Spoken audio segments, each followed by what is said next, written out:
It's Thursday, December 20th, Friday, December 21st, if you're on the East Coast or across the pond.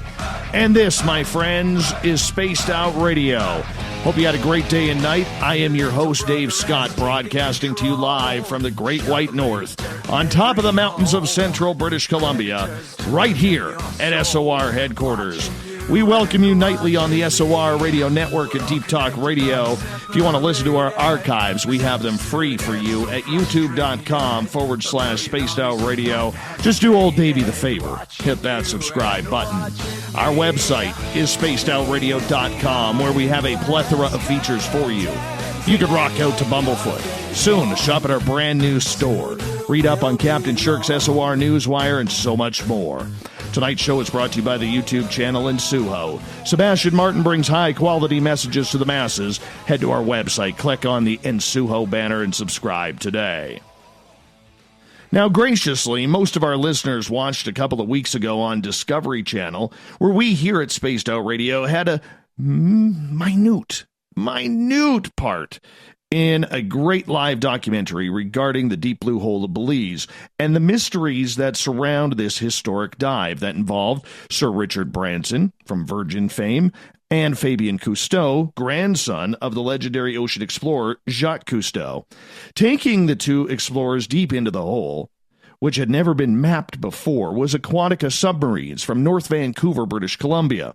Aquatica Submarines Vice President Bryan is here to talk about this amazing adventure just days after getting back from Belize. Then at the bottom of hour number 3, Olaf Phillips is back from Paranoia Magazine with another edition of the SOR Newswire. Bryan Price, it's been a few weeks since I got to meet you face-to-face, shake your hand, and say hello.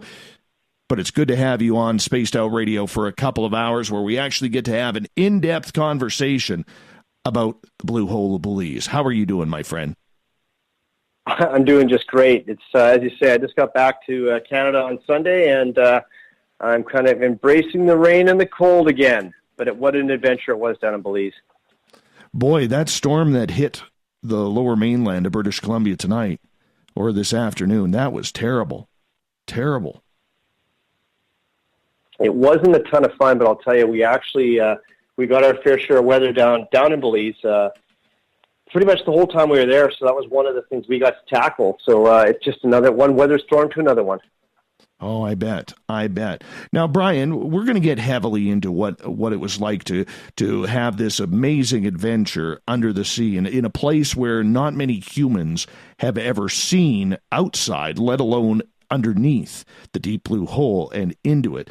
I mean, it's just an incredible adventure. But let's learn a little bit about you regarding our audience. Now, when did you start finding or falling in love with the oceans? Oh, for me, it's been something I've had all my life. The short answer is my entire life. My family comes from a background of being on the coast here. Family members have lived up and down the coast for almost 100 years. So I grew up with it. I lived on the ocean, kind of got it in my veins early. As I got older, joined the Navy, had a lot of fun doing that. And then my professional career since then has really been always around the marine business. And so it brought me to a chance about just now over a year and a half ago where I got to meet Harvey Fleming, the founder of Aquatica. We got to know each other. And then I became sort of entranced with the vision he had and has, which is to take the world underwater to really get a chance to see some of these amazing things around here. And then we went down to Belize to check out the blue hole and see what was going on there. So, long answer to your short question is it's always been part of me, and it's just another way to keep living that adventure. Because I got to tell you, my friend, I am absolutely paranoid of the ocean. You see, back when I was about 7 years old, my sisters, who are 10 and 7 years older than me, thought they would have a little fun with their little brother. And they sat me down on the couch to watch Jaws. And it doesn't matter. I'm 45 now, and I still hear that dun-na, dun-na, dun-na when I go near the ocean or into a swimming pool by myself. It scares the living daylights out of me. I'm still traumatized by it. But nonetheless, I mean, there are seagoing people such as yourself. I mean, I used to live on Vancouver Island, so I had to ride the ferries quite a bit and try and tackle that and realize that Jaws couldn't take down a ferry of that size, even though he'd probably try, the dirty jerk. But nonetheless, falling in love with the ocean. What's it like for people who have never ever scuba dove or been in a submarine rover like you guys have? What's it like under the sea? Well, as you're talking about that, I'm trying to think of a way to describe it, and it's really like trying to describe color to somebody that's never had a chance to see color before. It's an amazing thing, and I'll tell you, the person that pretends the ocean is not a place to be respected, not feared, but just, respected and really paid attention to, is the person that, gets into a bit of trouble. It's an amazing thing at the same time, and, when you catch some of this weather and you're out in the ocean and you see the full force that can be put against you, and then you wake up the next day and there's not a breath of wind, it's sunshine, and it's just beautiful, you sort of see both sides of the coin. And so it's this amazing thing. The sea is like the earth. It's a living, breathing, feeling, sensing entity. And it's just magic is the only way to put it. But it's a magic that you've got to be very careful around. And, you've got to be prepared for anything. And every once in a while, when the ocean says it's time for you to take a break and go ashore and maybe take shelter, it's probably a good idea to listen. So it's just a magical place, and I'm blessed to have been able to be part of that. And I've had a great number of adventures. I have friends that have had greater adventures, and I just keep looking at them going, wow, how do I get to be a part of that? So the other part of the ocean is it's just this thing that keeps drawing you back, drawing you in, and makes you want to find out more. So every time we go down in the submarine, we dive somewhere, we discover more place. The trick is that just outside your field of view, there's another place you have to look. So it's always growing and it's always changing. And even when you go back to the same place over and over again, you still notice things about it you didn't see. And then the ocean reminds you, hey, pay attention here. There's another thing you've got to be aware of, because I'm going to throw a curveball at you. So the ocean's just magic. Yeah. And, listening to you speak about it, I mean, you can tell that there is a real healthy respect for Mother Nature and the ocean that you have. And anybody who is naive to that fact, who has never served time in the Navy or been a mariner their entire life, maybe they're a weekend boater or something along those lines, it truly is one of the ultimate places on this planet for danger. Never mind what could eat you. I mean, that's what we all think, because that's just human nature. Thank you to Hollywood and tall tales that have gone throughout the centuries. But in reality, the ocean, in my opinion, is one of the most dangerous places in the world if you're not respecting it. Yeah, absolutely it is. But, the other side of that is when you get a chance to poke around it, especially, the Blue Hole's a good example of that. You're in this environment that's so amazing and so potentially inhospitable. Then you're crawling around and you look, and there's this, when you look and you don't see much, and then you look closer, and then it begins to teem with life. Whether that life is, just a centimeter long, or it's something big like a shark or anything else like that, it just comes up and it pops out, and you say, wait a minute, how do these creatures survive? How does this ecosystem exist in this inhospitable environment? But then you look at it again and you think, wait a minute, it actually isn't so inhospitable. So you really get a chance to see how, respect is key and being aware of it, but then you scratch the surface a bit and then you get surprised again. And then you get filled with wonder is how do these creatures, how does this world exist in a place where there's not a lot of sunlight? It might be cold, it might be hot, there's crazy chemicals going on, and it just keeps building from there and building and building. So, yeah, it just continues to be amazing no matter how you slice it.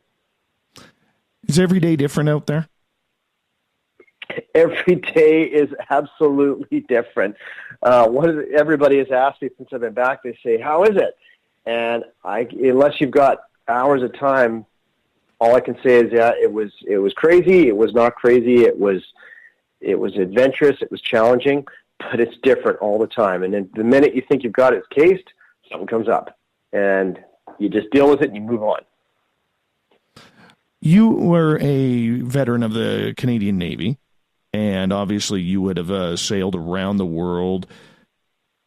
You must have seen some pretty cool things and some pretty hairy water over that time. How long did you serve in the Canadian Navy, and what was your most memorable experience there?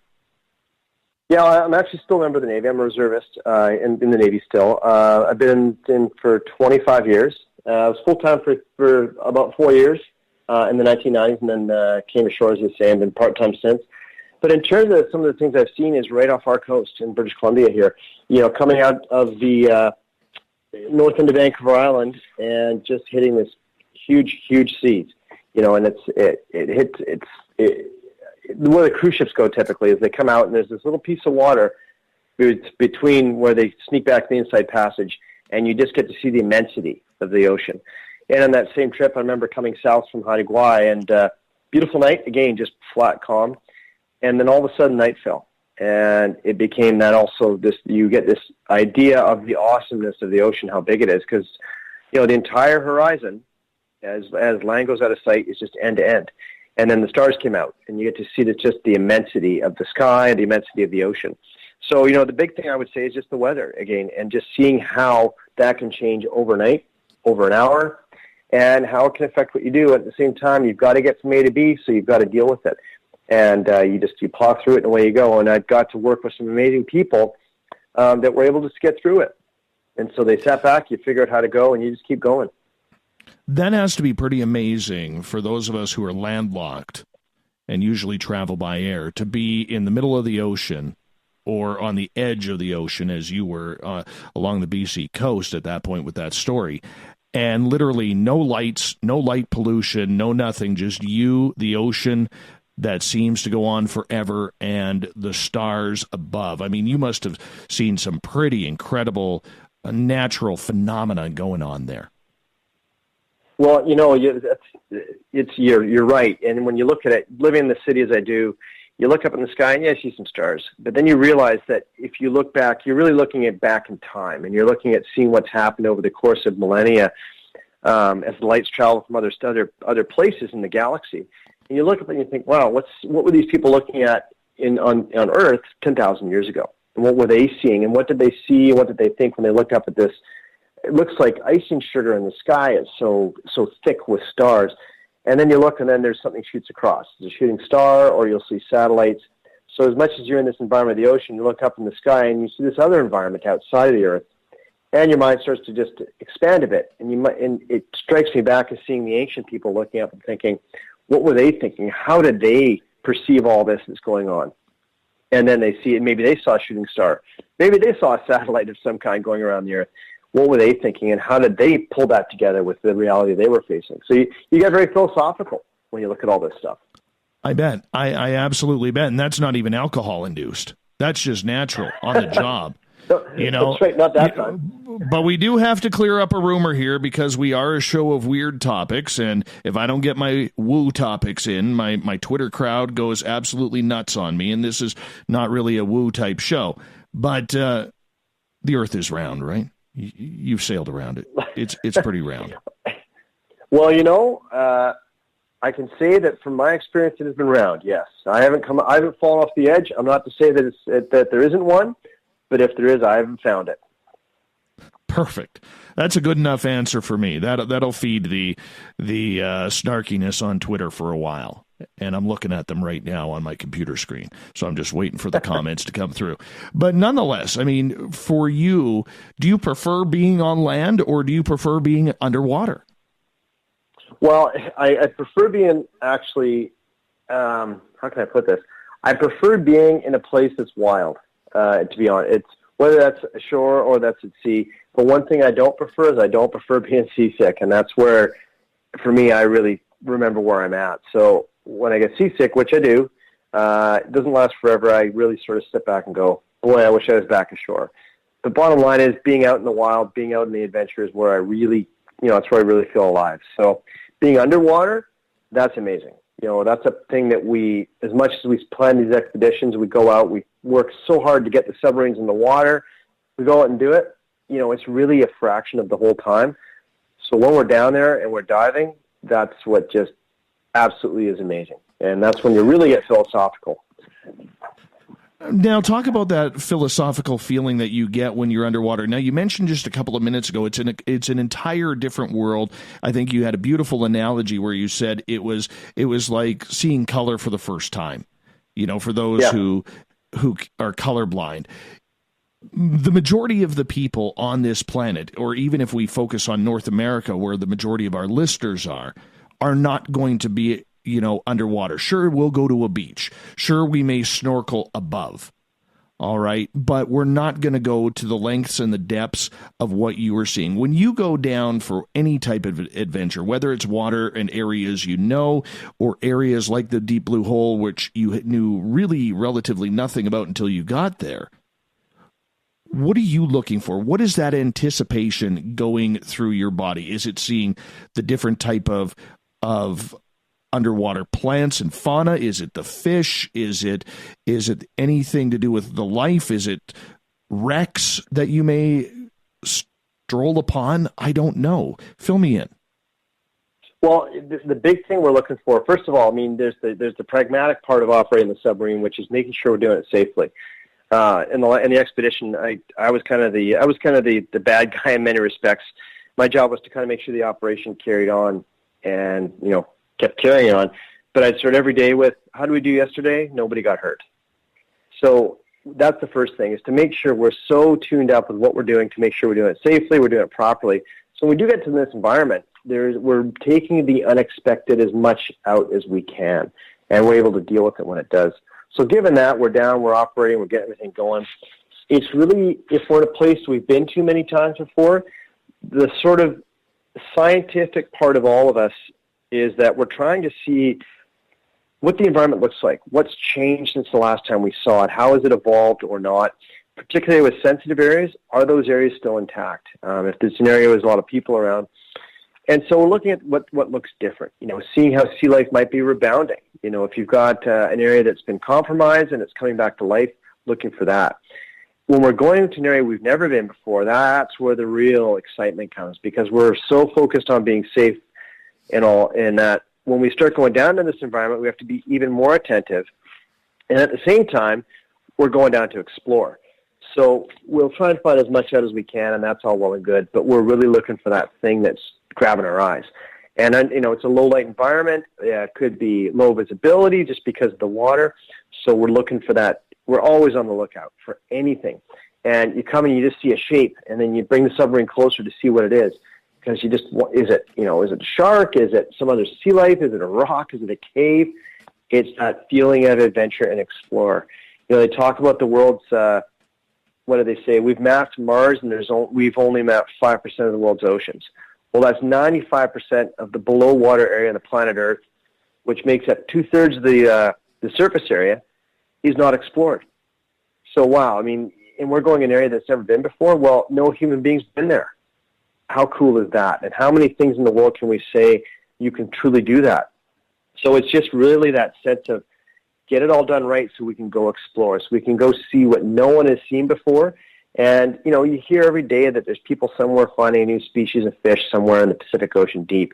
Are we going to find that? Or are we going to find things out of fantasy and imagination? It's like the sailors 200 or 300 years ago, or more than that, would see, I guess some people talk about the legend of mermaids might have been manatees in the tropics. Do we get to have that kind of experience? We just don't know. And that's why we're all kind of junkies for the exploration piece, whether it's just so mundane, most people wouldn't think it's a big deal, but it doesn't matter. We're all holding on for what's going to be that next big thing that we haven't seen, that no one's seen, or something we've seen before, how's it changed? And if it's still the same, there's a bit of comfort to say, hey, I'm come here again, and I'm the second person to see this thing. Who was the first? Oh, yeah, it was me. So you feel very much like you're doing something no one's done before. And then you get a chance to take a picture of it and you share it with people. I've got two sons, and we took them. We've got a virtual reality of movie of the submarine diving just in Howe Sound. And as soon as they saw that, it blew their mind. And I said, hey guys, that's 3 miles from here. So really getting a chance to share that with people, other people as well, in a way that gets them excited, helps to propagate the whole thing. And you get excitement from people you don't even know have adventure in their soul. And seeing that's where it really gets ignited.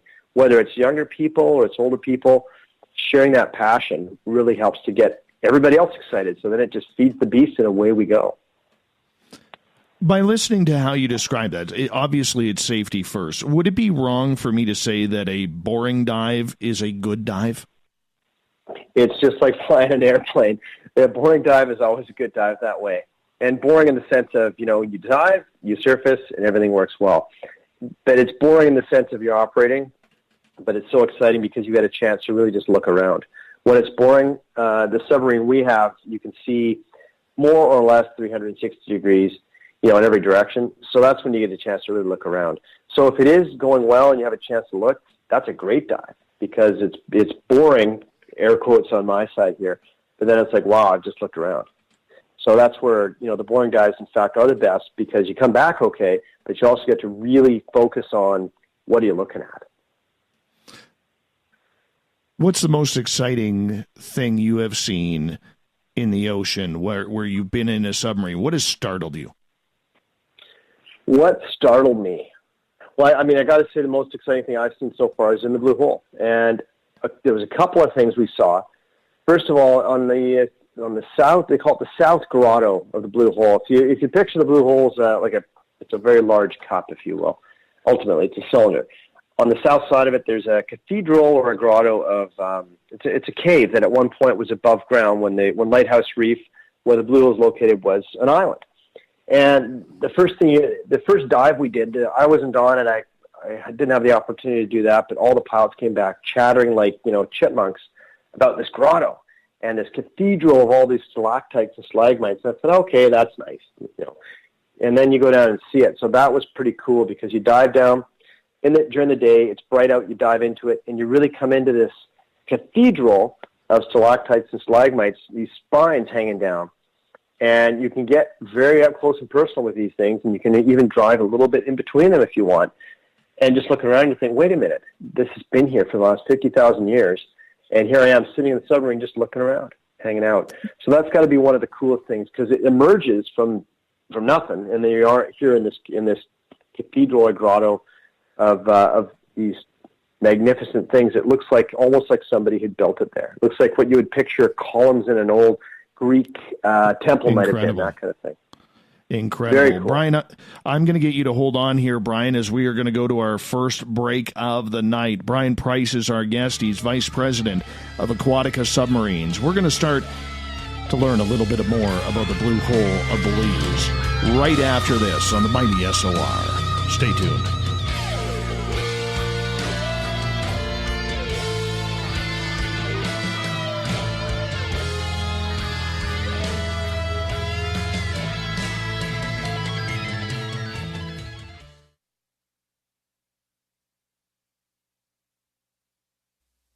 You're listening to Spaced Out Radio Live with Dave Scott on the Deep Talk Radio Network.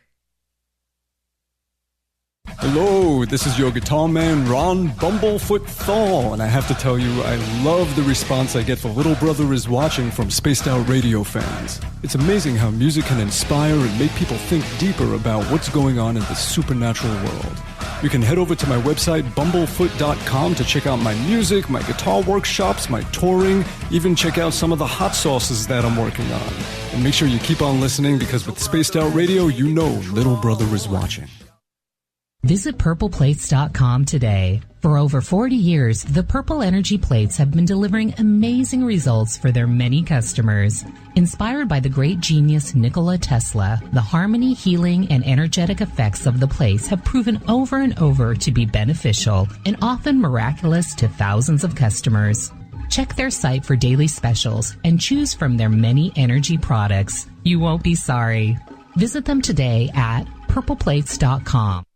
A timepiece is a reflection of who you are, and what better way to show off the real you than with an Escape watch. Escape is a lifestyle brand accessorizing your days and nights.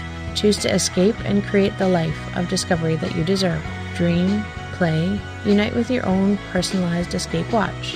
Head to escapewatches.com. There is no time like the present to enjoy your escape. Use promo code SMF2017 for your 20% discount today. Coming soon to our website, spacedoutradio.com, is the SOR Space Travelers Club. For just $5 a month, you can get into a private area on our site where you can hang with other listeners in our chat room, post in our forum, and check out a bunch of exclusive content and store that won't be found anywhere else, including a nightly after-show party with Dave. It's going to be the best $5 a month you're going to spend. The SOR Space Travelers, only at spacedoutradio.com. Are you tired of being blocked, shadow banned, or placed in jail for simply posting your thoughts on social media? Social Media Freedom can take care of that for you. Social Media Freedom is the newest and one of the best free new apps that allows you the freedom to post what you want, when you want. It takes seconds to download from your app store. Come join the tribe at Social Media Freedom. It's time to set yourself free. Are you intrigued by Paranormal Talk Radio? You'll love the new Paranormal Radio app from TalkStream Live. You'll find a great selection of talk shows covering UFOs, ghosts, strange phenomena, and much more. Download the Paranormal Radio app now and start listening to the very best in paranormal talk entertainment, including the network you're listening to right now, the Paranormal Radio app, free in Google Play and the iOS App Store. You know, it's hard being the bad man of ufology, but that's just the way that I like it. This is Chris George Zuger, and I'll be hanging out with Dave Scott and SOR scientist Chris Cogswell for Reality Paranormal, the second Wednesday of every month. And our job is to break it down and come to conclusions as to what is really going on in the supernatural world. I'd love for you to join us right here on Spaced Out Radio. Looking for a place to advertise at a very reasonable cost? Look no further than Spaced Out Radio. SpacedOutRadio.com has an advertising tab that you can click to check out our daily, weekly, and monthly packages to play on the radio, or our website including social media. From commercial spots to banners, we have it all. Check out our competitive pricing today. Did you know Spaced Out Radio runs 7 days a week? Hi there, this is Tessa Nicole Thomas, and I'm here to take you on a paranormal journey each Saturday and Sunday night. Why change the station when you have it all right here? Together, we'll hang out and share some strange and scary stories. And don't forget, we have Psychic Sundays as well, so come tune in Spaced Out Weekend. We get going at 9 p.m. Pacific, midnight Eastern, only at spacedoutradio.com, where we own the night. So, you love talk radio? Then you'll love TalkStreamLive.com. TalkStream Live is always on, 24/7, with the best streaming talk shows. Find your favorite talkers and discover some new ones. It's free, readily available online or on mobile with any smartphone or tablet. Finding your favorite talk shows all in one place has gotten a whole lot easier. Just go to TalkStreamLive.com. Be sure to download the free apps from Google Play or the iTunes App Store. Heading to Vancouver and looking for a night on the town? The Moose Vancouver is the bar that never stops rocking until 2 a.m. every night. The Moose has great food with everything on the menu from $6.95 to $8.95. Fantastic, vibrant staff and rock and roll that will bring you back to when the music was real, the hair was long, and the guitars were rocking.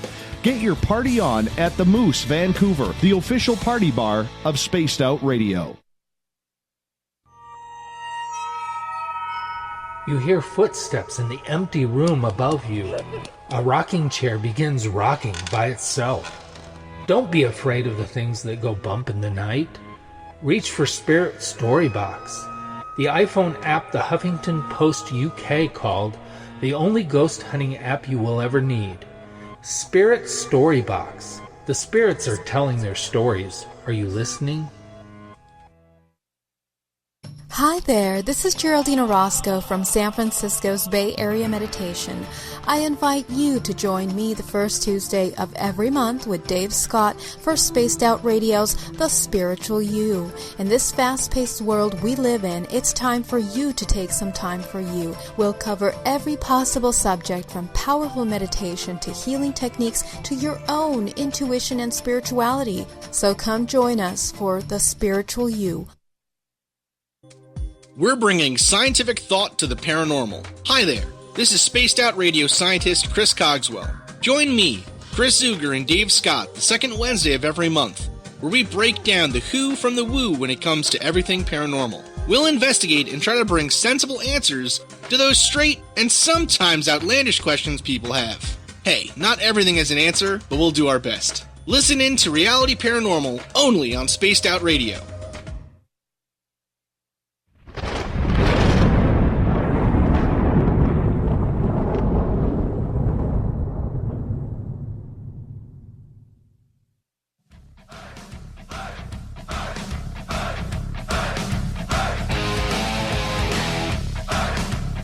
Welcome back to the second half hour of Spaced Out Radio. Tonight, I am your host, Dave Scott.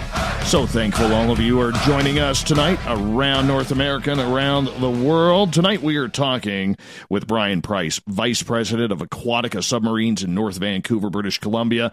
Their team led Sir Richard Branson and Fabian Cousteau down into the deep blue hole of Belize. We're going to get into that. Bryan, thank you so much for being with us. Really appreciate your time. No, this is a ton of fun, and I'm very happy to be here. I do have to ask, though, because this is only my own childish type curiosity. When you're down in one of these submarines that you use, you got the big bay windows so you guys can see out. It's not like a military submarine where everything is on, sonar and computers and logistics and everything like that. But when you're in that submarine, you ever come across any of the big sharks that roam around the oceans here? Because here in British Columbia, great whites are known to come up in the summertime, but we have these giant sharks. They're just a little bit smaller than the whale shark, the basking shark they're called, and they just have these giant mouths, and they were almost put to extinction in this area because they thought back then that they were man killers and would take down ships. Have you ever ran into something like that, or a seal coming up right to you saying, "Oh, what the heck are you guys doing in there?" Yeah. So we did see a bunch of sharks in the blue hole. There are some transient resident sharks in the hole, so we did see a bunch there. These were more of the reef sharks, that your sort of common variety sharks you see in these reefs. We haven't seen any of the big ones that I'm aware of. We haven't seen any orcas come up to the submarine yet, but we've seen a ton of sea life. The seals will come around once in a while. But we really haven't seen the big ones yet, and that's, we talked about exploring before, and I think we would love to do it. Down in the west coast of Central America, Coco Island is called. They will have diving with sharks, and submarines will dive with sharks. So the sharks, they're kind of uninterested in you because if they can't eat you, they leave you alone, typically. And they'll swim around, and I haven't done it, but my colleagues have, and it's quite something to be sitting behind the bubble and seeing these sharks swim around. It's quite awe-inspiring with this, I don't even know how to describe it. It's the ultimate nature's torpedo ready for action, and it's just like 3 inches away from you, and there away it goes. So we haven't seen them around here yet, but, stand by. We will likely see it. Well, there have been great whites seen around the lower southern part of Vancouver Island, which is a little bit scary considering we're not used to the big sharks coming in, but apparently they are now starting to grab a nice, beautiful taste of Pacific salmon, like we all do. So, it's something that you now have to watch out for. It definitely is. But what about coming across like shipwrecks or something along those lines? How eerie is that, being a mariner yourself? Well, the one that we've dove a lot on around here is the HMCS Annapolis up off of Gambry Island. And it's very eerie because you see these ships that were alive and you kind of drive around them. I've dove on wrecks before as a scuba diver, seen them in the submarine. It is kind of eerie. It's like, how can I put it? It's almost like going to a graveyard. And it's because we're, if I get a little bit, metaphysical there, if you will, you see the ship there and it's almost like the submarine comes by and you're seeing one of your brothers or sisters. If you almost picture the submarine being a living being, seeing one of their kin at the bottom of the ocean. But it is a bit eerie because it's dark, and we will typically not dive when there's a lot of divers around, just for safety reasons. So it's pretty quiet there too. So it is a bit eerie. But then you see the ship, and part of the reason, particularly when they're purposely sunk, like in the case of the Annapolis, you start seeing the reason why they're sunk, and they become artificial reefs, and you start seeing that life growing on it. And so as much as it's eerie, then you start to see how nature kind of takes over again and uses this to sort of regenerate itself. So then again, you get kind of philosophical, but then you start to see these things. Then it really gets cool because then the sea life comes around. And you just kind of get a bit distracted by it because you see this ship and it's all cool and it's eerie, and wait a second, there's that fish, or there's a shark, or there's something else going on. And, you know, I like to say for myself, I've got a finely tuned balance between OCD and ADD. So I get really obsessive about something, but just for a short period till I move to the next cool thing. So it's just this ever-changing environment that it just makes it even more fascinating. Incredible. Absolutely incredible. I think that would scare me, you know, coming across a you know, even if you know it's an artificial reef, I mean, people were on that. You have to wonder if it is haunted. I don't know. That's the way I think. You know, people remember too. Ships have souls. Well, that brings up... I'm the first one to tell you. Now, get into that, because I was actually going to ask you about the centuries of mariners and seamen on the oceans and on the Great Lakes being very, very superstitious. Now, you come out with saying ships have souls. What does that mean? Well, I mean, every ship, you know, if a ship gets built and it's part of a class or a group of ships, they're all the same, right? They all go through the same shipyard, same metal, same design, same everything, but they're all subtly different. And, you know, when there's so many people working on a ship together, the ship sort of behaves a certain way. It makes noises in a certain way. It operates in a certain way. You get to know the personality of it. And you spend enough time in something like that, you just, you know, whether it's real or not, I'm not the one to sit here and say it is or it isn't, but you start to feel that way, and you start to take ownership of it, and it becomes it's your home. It's the thing that protects you from the ocean. It just starts to get on its own personality. And so, you know, I keep talking about the Annapolis, but I can tell you when I watched the sinking of Annapolis, it was kind of funny. The brilliantly staged event, and, you know, the charges went off to sink, and she was very, very flat sinking in the water. Then all of a sudden, right at the end, her stern sank a little bit quicker, and then her bow went up in the air, and it was almost like she was just giving everybody saying, yeah, you know what? I'm going down the way I want to go down, not the way you people told me to go down. So just a little bit of the spirit of the ship saying, no, it's going to happen this way. And you hear guys saying ships that are being towed off to wrecking yards in the ocean, and all of a sudden the storm will come up and the ship will just turn over and sink because the ship's not going to a wrecking yard. The ship just says, nope, I'm going honorably, not going to have somebody tear me apart. So, you know, you can explain away all these things logically, but, you know, I'm not necessarily an overly superstitious guy. But you know what? You know, there's something in the back of my head that goes, yeah, good for her. And I say her because it's traditional that ships have, you know, the feminine pronoun form, but good for her, you know, great ship, and, you know, went honorably to the depths, that kind of thing. So there's something, you know, I believe there's something to it, not just my own sort of, just my own feeling. And so you get really tight into it. It's just like anything else you do every day in the world. You just become attached to things. So you have no superstitions. You've spent 25 years on the ocean, and you have no superstitions. You're a rarity in the marine field, my friend. A rarity. Well, I won't say no superstitions. I'd just say maybe there's other people that might be more superstitious than me, but, you know, I've got them in me. I won't lie. It's just, how can I put it? There's others that might be more superstitious, but I kind of pay attention to them. What are they? Are you going to share them with us, or are they top secret? Oh, no, top secret. I'm just trying to think of some. You know, it's it comes down to paying attention. You know, like so. For example, every morning in this expedition, every morning I'm at sea. Every time I'm around the ocean, first thing I do when I get up, I just get up and I walk around. This past one, we had a big storm one night, and all of a sudden, 2 a.m, I woke up with a start for no good reason. And I got out of bed and I walked around the ship. And I couldn't do anything because I'm not part of the crew. And even if something happened, I'd be told to go sit down and watch it happen. But I just walked around. And another one of the crew, wonderful gentleman, 75 years old, and he's still working at sea. Old, you know, mariner of the highest order. We were just walking around. And we just kind of looked at each other. 2 o'clock in the morning, walked around in our, you know, pajamas. And we didn't know why we got up. But something just talked to us and said, get up. And so part of the superstition, I guess, is, you know, maybe it's hearing voices, maybe it's not, but just something says, get up and walk around and have a look.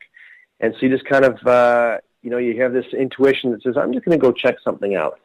So maybe it's not superstition, maybe it's intuition, but when you hear the voices in your head, probably best that you maybe listen, go see where they're coming from, and then go from there. And sometimes you hear stories about people listening to that intuition, and then they get themselves out of a jam, whether it's you're navigating in dangerous waters or whatever the case may be.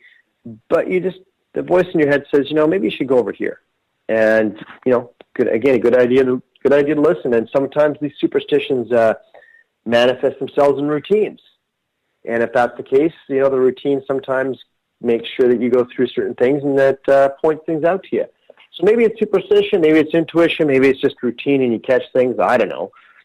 But, the voice in my head sometimes talks, and I'm learned over by trial and error. Sometimes I listen. Or most of the time I listen. How about that?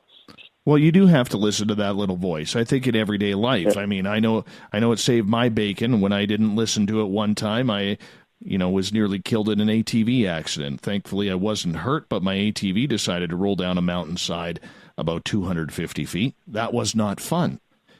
And leading up that day, that little voice in my head was telling me, hey, today's not a good day to ride. Today is not a good day to ride. And I went anyways. I went and, destroyed my bike.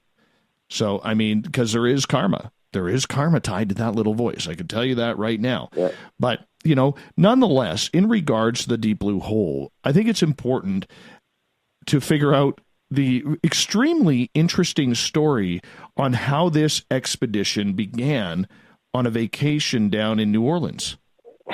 Yeah. So, like most good adventures, this has a great start, and you're absolutely right.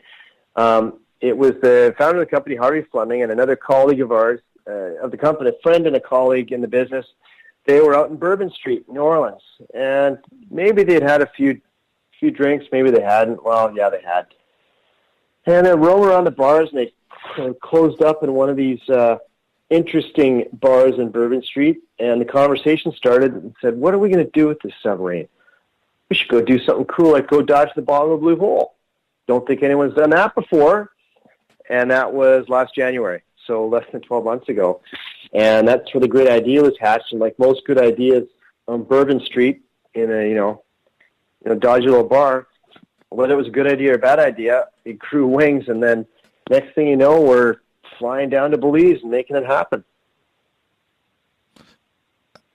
Just over beers, you decided to do all of this. Yeah, I got to say I wasn't there, but that's how it worked. And yeah, pretty much it was over. There might have been a little whiskey involved too, just to make it interesting. But that's how it started. But that's also indicative of the crew that we roll with in this industry. It's a lot of people that are very entrepreneurial, very independent. They don't like the word no. And this is an environment that's hard. You're going into an environment where the water's trying to get in, and the deeper you go, the water's really trying to get in. And if something goes wrong, then you might be in a bit of trouble. So you got to make sure it's going to work. So you got this interesting crew of people that are, entrepreneurial and out there, but at the same time, they have to be laser focused on how to get there safely and do it safely. So a very interesting crowd. So when you guys got back, or when this team got back from New Orleans, and all of a sudden you hear, oh, by the way, we decided we're going to go dive and be the first team to record the bottom of the blue hole of Belize. What's going through your mind? I'm a very conservative guy. I'm a by the numbers kind of planned out kind of thing. And at this point, though, I just said, okay, let's go. Because I knew that it wasn't, like I said, this is a group of people where the word no is not really something that gets brought up very often. And if it does, it doesn't get received well. So it was more a case of, all right, let's figure out how to do this, and let's go. What do we need to do? So, and, like I said, I may be very conservative, but the idea of the adventure was just, it was too seductive, and no one had done it before. So how many things in the world are there that no one's done before? Read the Guinness Book of World Records. This is something that we got a chance to do, and it was doable. I mean, the hardest thing about this adventure was the logistics part of it. We have these submarines that are capable from a depth perspective, maneuverability. So it's really a case of getting them there and then using them and making them do what they're designed to do in a way that hadn't been done before. So it then just became very much a logistical problem to make sure we could operate, but also support them. Because the Blue Hole is 40 miles away from shore. And the ship we needed to use to support it was 350-ton ship. The lighthouse reef has not been charted, so there's no soundings, there's no clear path. So we put a ship where ships typically don't go. We did it safely, we did it repeatedly, and we were able to support the event. So a lot of moving parts to make all this stuff happen. And once our team got in the submarine and dove, Erica, our chief pilot, was the first one to go down.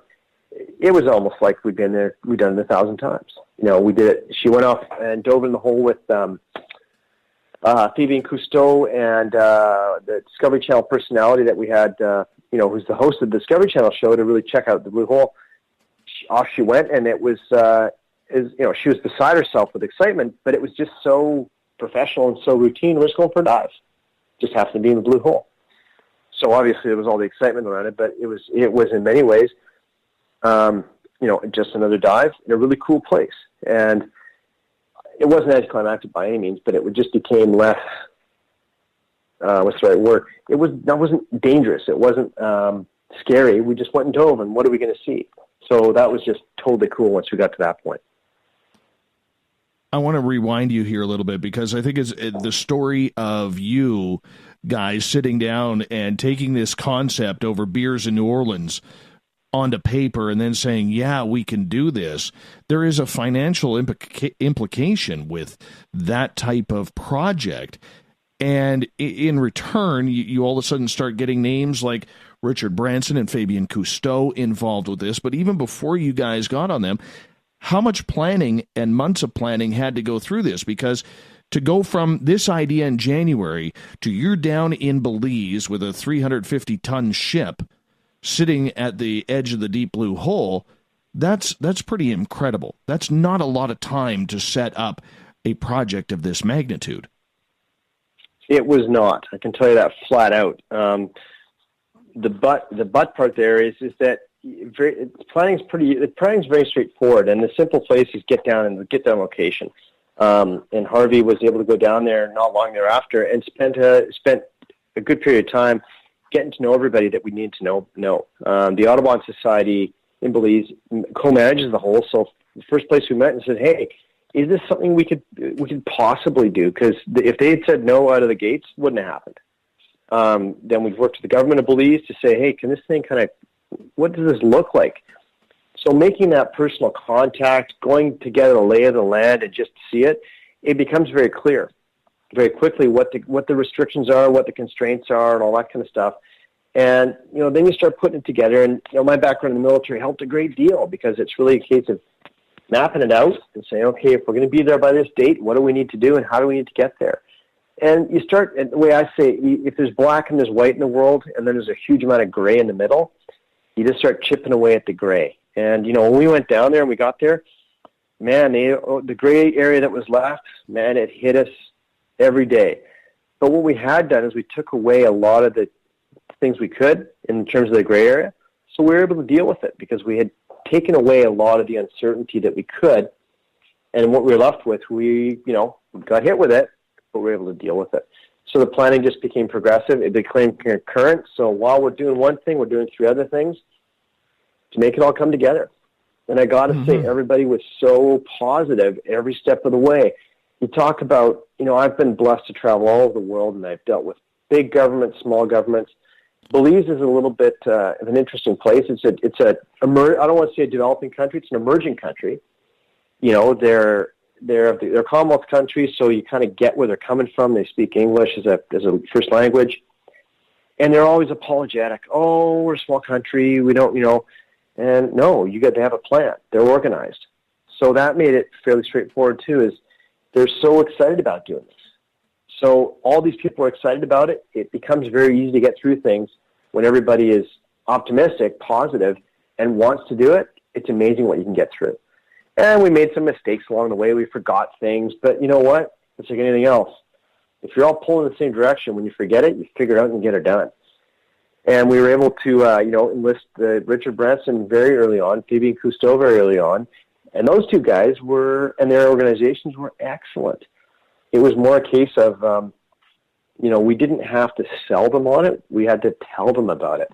And the two of them are such great adventurers. They caught on to the adventure piece, number one, and it really linked up with a lot of the things they were doing. So, I mean, Richard Branson's got two charities he's very passionate about, Ocean Unite and Unite BVI. Plus, he's also an Ocean Elder and a number of other ones that I always forget. So he's already tuned up for this stuff. So he's almost pre-sold to the idea of it. And then once you start with the idea, then a guy like that goes, okay, where are we going? What time do we leave? It becomes very, very easy to get those things going. And those two, I can tell you, is in terms of, the high-profile people, they really helped give the profile that we needed to get other people excited about it. So it really just it was a snowball effect in a really good way. And in fact, quite honestly, near the end there, we had to say to some folks, hey, we're so far along the planning process. Would love to have you next time. We're just so far along. We're stuck with, not stuck, but can't do it this time, but catch us the next time. So it got really big really fast, and we managed it. So it sounds a little bit. I think you guys did an incredible job. You really did do an incredible job. And this opens up to so many questions as we get into the deep blue hole of Belize and what it's like under there in hour number 2 coming on up. Bryan, I'm going to get you to hold on here as we are going to go to break at the top of the hour. Bryan Price is our guest tonight on the mighty SOR. And we're having a good time, man. He's from Aquatica Submarines in North Vancouver, British Columbia, and they help lead the expedition underwater in the deep blue hole of Belize. Never been done before. We're going to find out what that adventure was like right after this on Spaced Out Radio.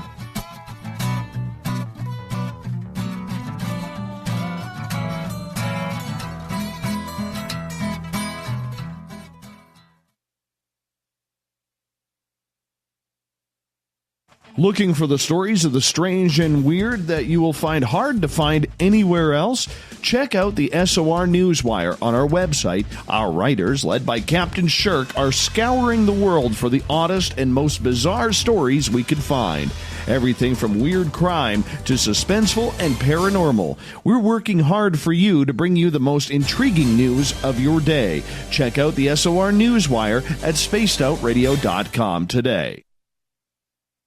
Every night on Spaced Out Radio, we have places for you to hang out. Hi, this is Carl. Join our SOR Space Travelers group on Facebook for live chat. On Twitter, using hashtag Spaced Out Radio, you can also join us in our Spreaker chat room. Check us out on Instagram at Dave Scott SOR. All of our archives are free on YouTube at Spaced Out Radio. By the way, I'll be watching you at your window until you do. Bye! You're listening to Spaced Out Radio Live with Dave Scott on the Deep Talk Radio Network. Find your escape where time has no limits. It's about living today and cherishing the heritage of yesterday. A spirit of adventure for what is new with the nostalgia of the past. Your timepiece is a reflection of who you are. Life surrounded by beauty from the world around us to the soul within. EscapeWatches.com. There is no time like the present to enjoy your escape. Use promo code SMF2017 for your 20% discount today. Visit purpleplates.com today. For over 40 years, the Purple Energy Plates have been delivering amazing results for their many customers. Inspired by the great genius Nikola Tesla, the harmony, healing, and energetic effects of the plates have proven over and over to be beneficial and often miraculous to thousands of customers. Check their site for daily specials and choose from their many energy products. You won't be sorry. Visit them today at purpleplates.com.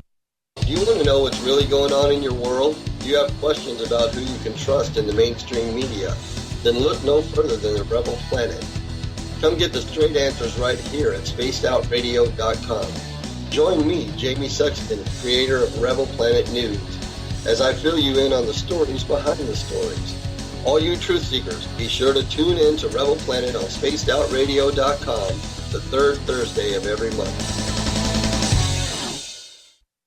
We are getting ready to relaunch the SOR Space Travelers Club at spacedoutradio.com. For $5 a month, you can join us for a plethora of features found nowhere else. Hang out in a private chat room during the show and after party. You can check out some exclusive content and a store specifically for you, as well as a private listener forum where you can post your thoughts, stories, and pictures. The SOR Space Travelers Club, coming soon to spacedoutradio.com. The freedom to post what you want, when you want. That's the social media freedom you need. Social Media Freedom is the free app in your app store. No need to worry about going to jail or being shadow banned any longer. It's the freedom to say what you feel. The freedom to know Big Brother isn't watching. It's the way social media is supposed to be. Social Media Freedom. It's time to set yourself free. Download from your app store today. Get your horns up with me on Spaced Out Radio. This is Ron Bumblefoot Thal. Come tune in to SOR where you can hear me rock out with Little Brother Is Watching, the official theme song of Spaced Out Radio. And then come on over to bumblefoot.com where you can find out about my tour schedule, my music, and everything else. Bumblefoot.com keeps you up to date on what I'm doing and the best way to stay in touch with my music and music camps. Sign up for my newsletter at bumblefoot.com and remember, Little Brother Is Watching. You know, it's hard being the bad man of ufology, but that's just the way that I like it. This is Chris George Zuger, and I'll be hanging out with Dave Scott and SOR scientist Chris Cogswell for Reality Paranormal, the second Wednesday of every month. And our job is to break it down and come to conclusions as to what is really going on in the supernatural world. I'd love for you to join us right here on Spaced Out Radio. The Call of the Wild is in Vancouver. The Moose Vancouver is one of the hottest bars and restaurants in the city. Open until 2 a.m. nightly, the Moose will rock you like a hurricane all night long. Great food with everything on the menu at $6.95 near the corner of Nelson and Granville. Get your horns up and come rock with us. The Moose Vancouver, the official rocking bar of Spaced Out Radio.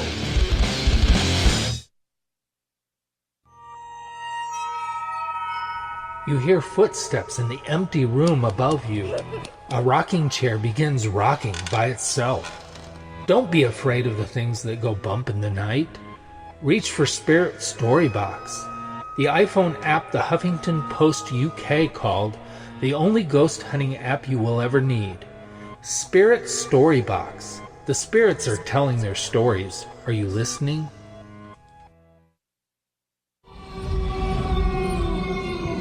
Hey, this is Canadian Paranormal Investigator Mike Moore. The third Wednesday of every month, I'll be teaming up with Dave Scott to bring you Ghosts of the Great White North. Each month, we will bring on guests from across Canada to discuss their ghostly encounters. Canada is a paranormal hotbed with stories you've never heard, so we're going to bring them to you. So get comfy on your Chesterfield, grab a donut, and join us, eh? So, you love talk radio? Then you'll love TalkStreamLive.com. TalkStream Live is always on, 24/7, with the best streaming talk shows. Find your favorite talkers and discover some new ones. It's free, readily available online or on mobile with any smartphone or tablet. Finding your favorite talk shows all in one place has gotten a whole lot easier. Just go to TalkStreamLive.com. Be sure to download the free apps from Google Play or the iTunes App Store. Looking for a place to advertise at a very reasonable cost? Look no further than Spaced Out Radio. SpacedOutRadio.com has an advertising tab that you can click to check out our daily, weekly, and monthly packages to play on the radio, or our website including social media. From commercial spots to banners, we have it all. Check out our competitive pricing today. On the first Tuesday of every month, I encourage you to come along for a journey with me, Geraldine Orozco, on The Spiritual You. Together, we will take a look at how to access the highest expression of yourself and change your life. Consciousness, ET contact, health, and wellness, we can talk about it all. So come along for a spiritual ride with me, Geraldine Orozco, on The Spiritual You, only on Spaced Out Radio.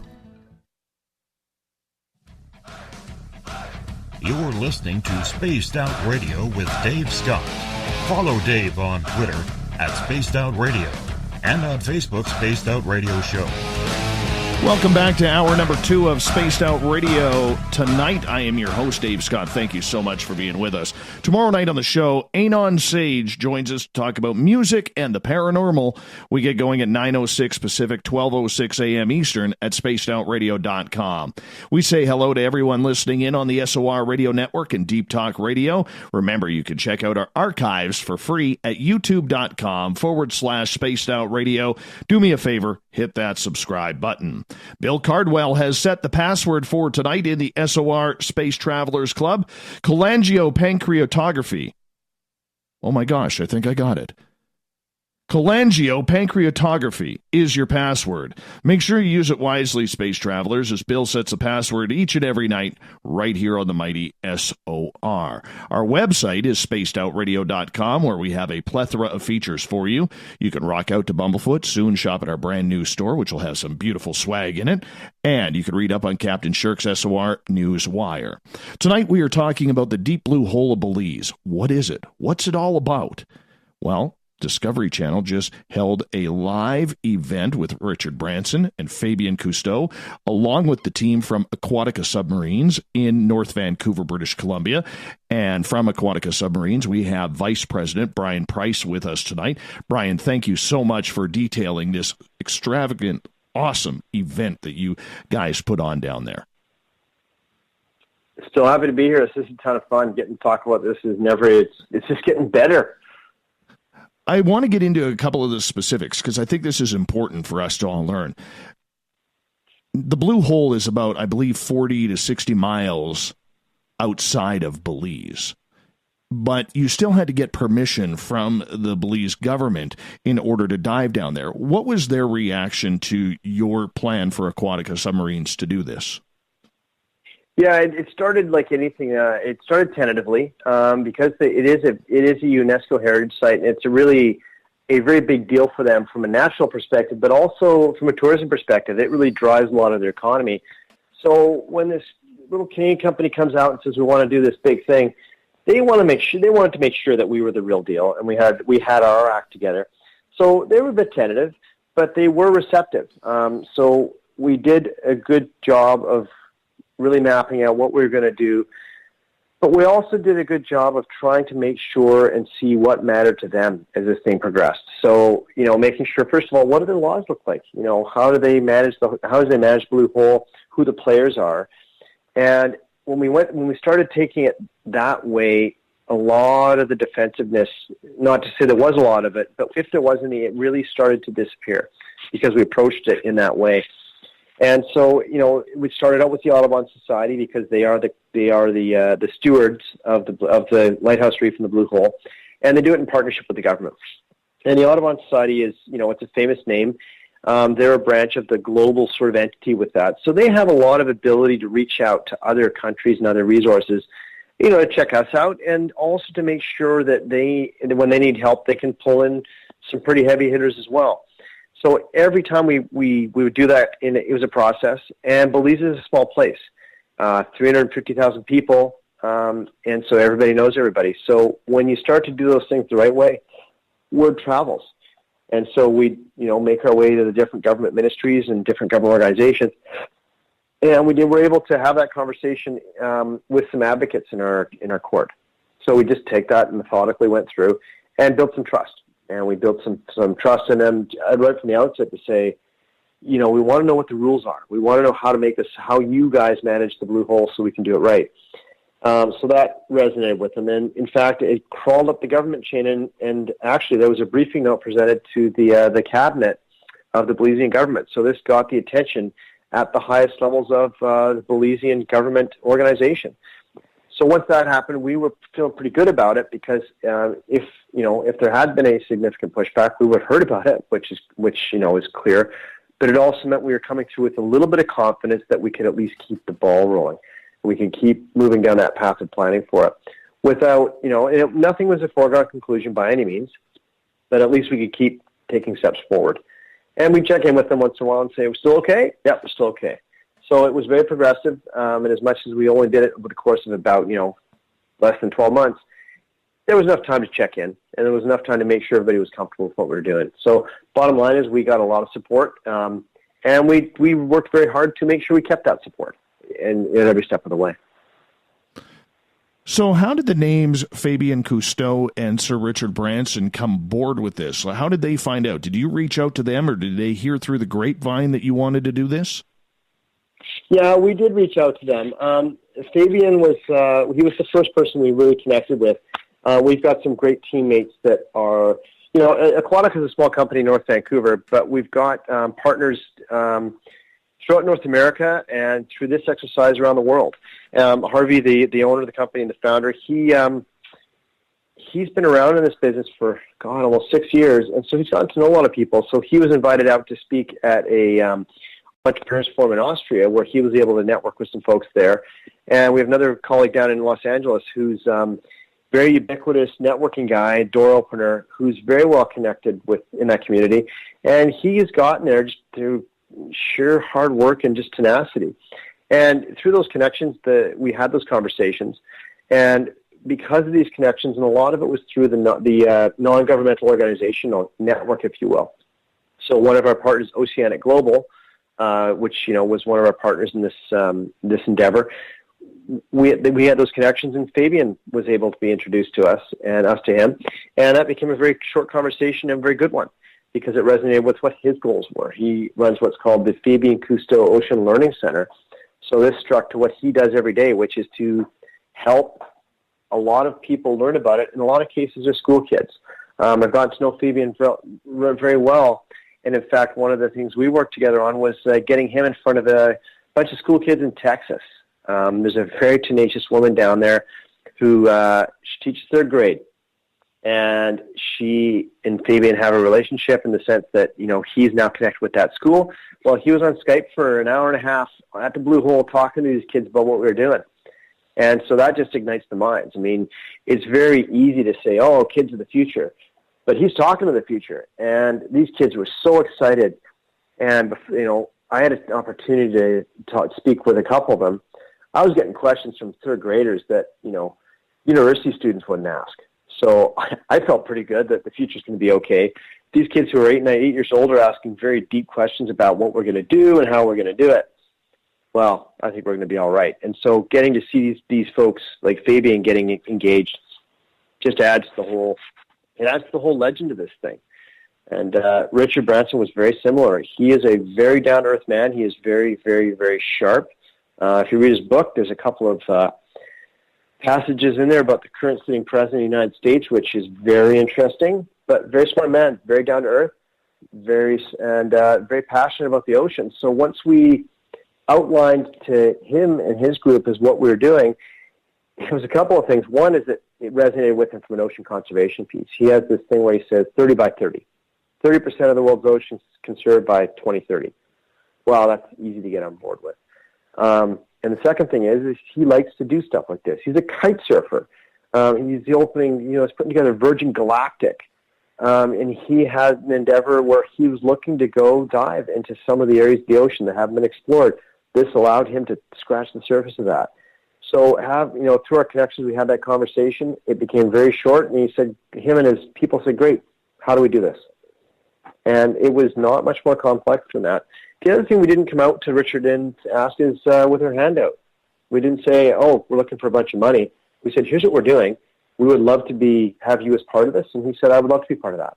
And so it was a very different conversation than he may have with other people, that we were looking for his involvement. He brings so much cachet just from his personal brand and his network. So there's no question Fabian and Richard have so much ability to draw people to this, no question. But at the same time, we were very respectful with how we asked and what we asked for to make sure we were not overstepping our bounds or looking for something that might make us seem insincere. So we like I said, we're not perfect, but we tried pretty hard, and I think we got a lot of things right. And that would be one of them, is we managed to keep these excellent people on board, and they really, clearly allowed us to do things we might not have been able to do just by ourselves. So it was great. No, I think it's pretty remarkable that they stepped up, and let's face it, Richard Branson has great hair. We like good hair over here at Spaced Out Radio. He's got fantastic hair. I just put that together right now, Dave. That's awesome. I mean, you got to admit, I'm going to go out there on a limb. You got to admit, you stared at the hair for a while, wondering if it was real or not, because that's pretty amazing hair. Yeah, that's right. You can't make that stuff up at all. But yeah. No, and you know what? He's a ton of fun. And you know what? You're right. His name carries so much more weight than financial to have him on board. I mean, it really gave you that shot in the arm of credibility that there are people out there such as him with his influence around the world, not just in a couple of countries, but literally around the world, saying this is something we need to look into. I mean, that's just, you can't ask for better press, or money cannot buy that. Yeah, absolutely. And, I had an opportunity to spend a bit of time with him. And his passion and his sincerity he carries it with him everywhere. So, you see some politicians in the world who turn it on, turn it off, and it's not to denigrate them at all. They're doing a job. But he's a person that really, when you see him on TV or you see him on in the news, that's consistent with his personality. And I know, for my opinion, I believe he's got a level of sincerity that is, from my perspective, it's the real deal. In fact, it's simple things, right? Like we had a contest winner on the ship, and he one morning was having breakfast, and I had the opportunity to sit with him for a few minutes, and this woman walked up, wonderful one from Calgary, just a person like you or I. And he said, "Oh, please," he was emphatic about making sure she had a comfortable place to have her breakfast. He said, "Please join us, make sure she was part of the conversation." And that wasn't a put on. That wasn't something he forced or had to do. He just sincerely wanted to have her as part of the group. So if that's indicative of somebody's how they are, which I believe it is, that really resonates with the whole crew. And, quite frankly, he was more interested to talk to the crew than he was to anybody else there. Yeah, because our crew is dynamic. They're tons of fun, and they're excited at what they do. That's what he came to do. So, those kind of people I hang out with ordinarily. So if he's one of those people too, it was easy to have him along. I think that's great. I think it's absolutely great. And good for you guys for being able to take that on, for sure. Now, a lot of people are wondering, when we think submarines, we think of military-style Navy submarines, no windows, no, these long war-type ships and everything like that. But that's not what we're dealing with. Could you maybe break down the submarine that you guys were using on this expedition? Yeah, we had two of them with us. One of them was a partner company based in Roatan, Honduras, and then ours. And the one we have, the Stingray, it's really got three main components. So the big thing are the dive tanks, which are a couple of sort of tubular cylindrical pieces on the side of the submarine, and that's what's used to really, you fill it with air, or you evacuate the air out of it. That's how you really move the submarine up and down. We've got some battery pods that drive the electric thrusters that make it go, up, down, left, and right. And then we've got what we refer to euphemistically as the bubble, and it's a sphere that's sort of in the front third of the submarine, and that's where the three people sit. And what that means is that the sphere is the strongest sort of shape from a perspective of the force of water pushing in on it. And that's where you literally live in it. So it's like a reverse goldfish bowl. In this case, the people are the goldfish. And that's where, we sit in, and that's our environment. And it's really remarkable because it's big enough that three people can comfortably sit in there. And it's also big enough so you don't feel claustrophobic or constrained. So you can look around. You can move around a bit. You're not going to get cramped. And because of that, you get more relaxed. And when you're more relaxed, you use oxygen, you use less air. But it also means you're at what's referred to as a one-atmosphere environment. So at sea level, you're at one atmosphere. So it's like, I tell people, it's like sitting in your car. You don't have to go through the things like decompression when you're scuba diving at great depths. You don't have to worry about any of that stuff, so you can just be. And it means that you've got the ability to move around with this device, the submarine. Electric motors are almost silent. They're highly, highly maneuverable, so you come very close. And you go to look at something else, you say, I want to go back and look at it. You go look at it. You can take your time, take pictures. If you're doing scientific work, you can just look at the hermit crab in front of you for 6 hours if that's what you want to do. So it gives you the ability to do that slowly and cover a lot of ground at the same time. We're able to cover a great deal of area in the blue hole with this device. You can go slow, you can go as fast as you need to, and you can do it safely, and it's non-intrusive. Because it's electric powered, you're not burning any hydrocarbons in the operation of the thing, so you then become environmentally, benign in that case. So you really are just an observer. You talked about seals and that kind of thing. We're just another seal swimming around, or just another shark swimming around. So, it's quite something, and it's quite an interesting piece of technology, built originally in Calgary and here in BC. So it's kind of one of those awesome little, Western Canadian success stories. There's somebody with a good idea, and, next thing you know, it's Bill. What were the expectations going into this when you guys first said, okay, we're doing this, and now we're there, we're looking at this? Did you get a bird's eye view? Were you able to take a helicopter or an airplane over? Or did you get just drone footage to look at it? Because for the most of us, we'll never see it. What was that like when you finally arrived there? Well, it's interesting because when you see the pictures on the internet, there's, because of Google Earth and everything else we've got, you can look at this, you can look anywhere for things. So it's easy to see. And so we knew where we were going, all that kind of good stuff. But once you got there, at sea level, you really can't see a whole lot.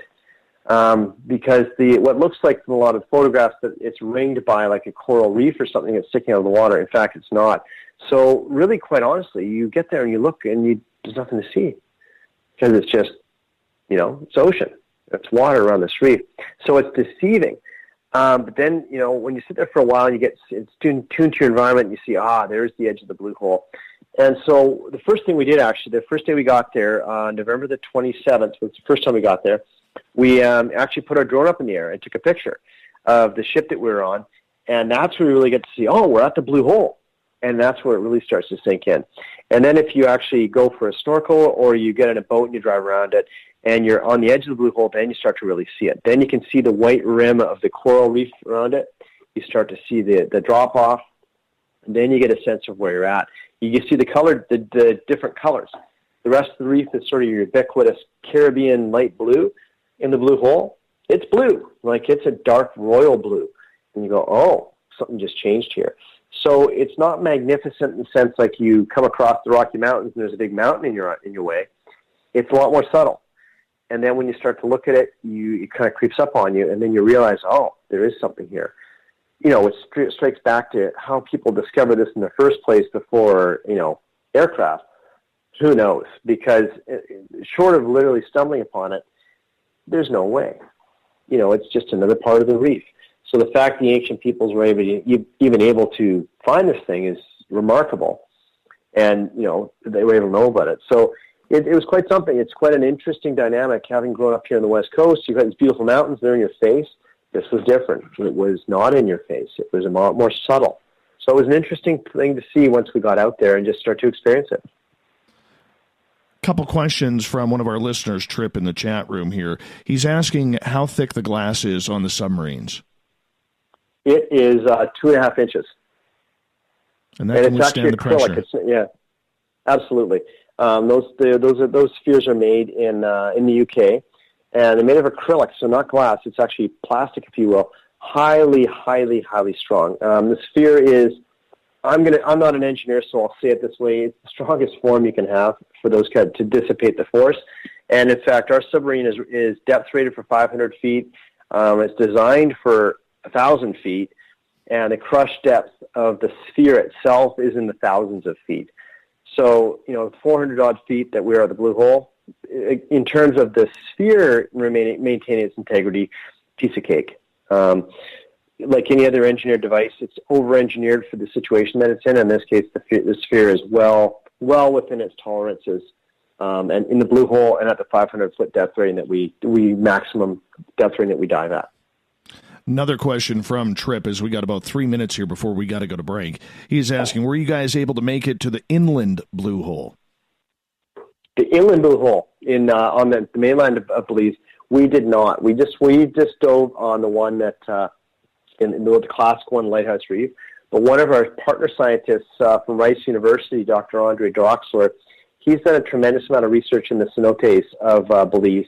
So he has been in a lot of them in the mainland, if those are the ones he's speaking of, and knows a lot more than I do. And in fact, he was able to share a lot of that with us. So long answer to the short question is we just stuck to the Blue Hole and Lighthouse Reef. So when you get there, what's it like for wildlife? Is it very desolate, or is it something that has a lot of birds around, or a lot of, fish coming up to the water, or tortoises or dolphins? What's it like in the surrounding area? The surrounding around the hole is sort of very ubiquitous coral reef, you'd see. So a lot of fish, a lot of rays, sort of small sharks, that kind of thing. Not a lot of birds and that kind of thing. The small keys in the Lighthouse Reef have a lot of birds, a lot of bird sanctuaries, but at the hole itself, not so much. So around the hole, the coral reef is well alive. In the hole itself, it sort of peters off, and you sort of get some of the big creatures like sharks and that kind of thing, and some marine life, but not a ton. The blue hole is not. There's not a lot of water exchange. So you picture British Columbia or any vibrant marine environment, there's got to be water exchange. Well, the water in the blue hole doesn't circulate. So, and in fact, at the bottom of the blue hole, it's anoxic, which means there's no oxygen at all, so there's no life down there. So it tapers off pretty quickly in terms of what you see for the fauna within the blue hole itself. That had to be strange, because what we do know about the blue hole is that it's 417 feet deep. We know that it was once a cave. But really, this is a huge, huge mystery of what this planet's formation was all about. And this is where the fun part of the science begins, is when you start to go underwater, isn't it? Absolutely, and that's what we came there to do. And I can tell you, as soon as the first submarine dove, I was on the ship watching it. It sounds terrible. I was holding my breath. Not from a safety perspective. I wanted to know what they saw. And that's when the real adventure began. As soon as they started to dive, that's when we really started to, see what we came there to see. Unbelievable. Bryan, I'm going to get you to hold on here, because we are going to go to break here at the bottom of the hour. Our guest tonight on Spaced Out Radio, Bryan Price. He is the Vice President of Aquatica Submarines, based out of North Vancouver, British Columbia. And I got to tell you, they got a really, really cool office. I've been there. It's where we filmed the Discovery Channel interviews. We're going to have more on diving into the big hole of Belize right after this on Spaced Out Radio.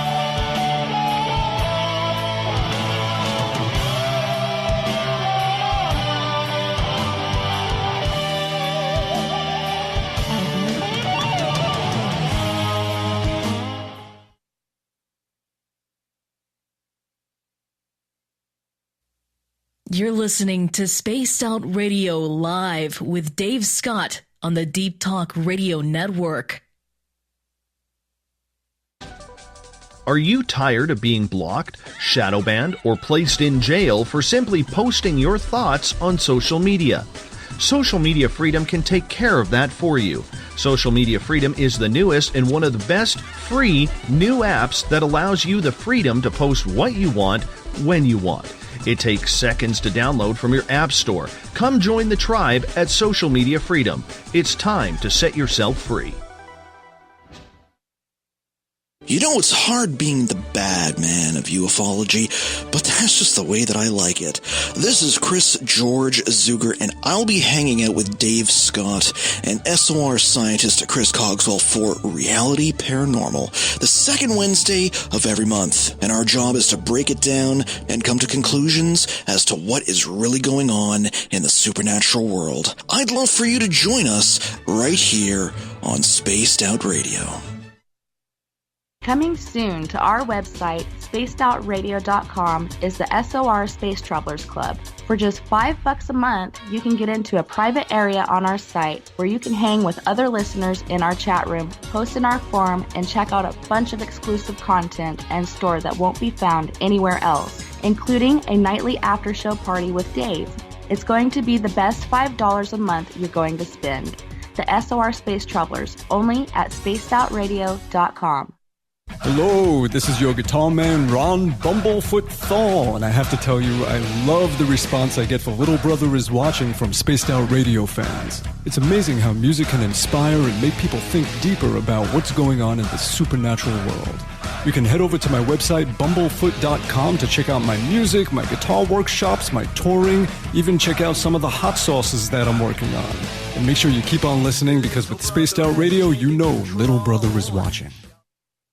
Hi there, this is Geraldine Orozco from San Francisco's Bay Area Meditation. I invite you to join me the first Tuesday of every month with Dave Scott for Spaced Out Radio's The Spiritual You. In this fast-paced world we live in, it's time for you to take some time for you. We'll cover every possible subject, from powerful meditation to healing techniques to your own intuition and spirituality. So come join us for The Spiritual You.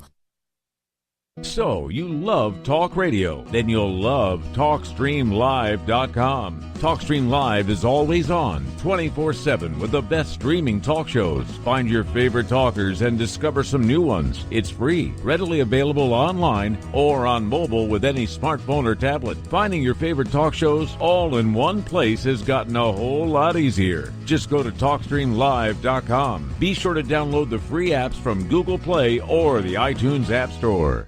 A timepiece is a reflection of who you are, and what better way to show off the real you than with an Escape watch.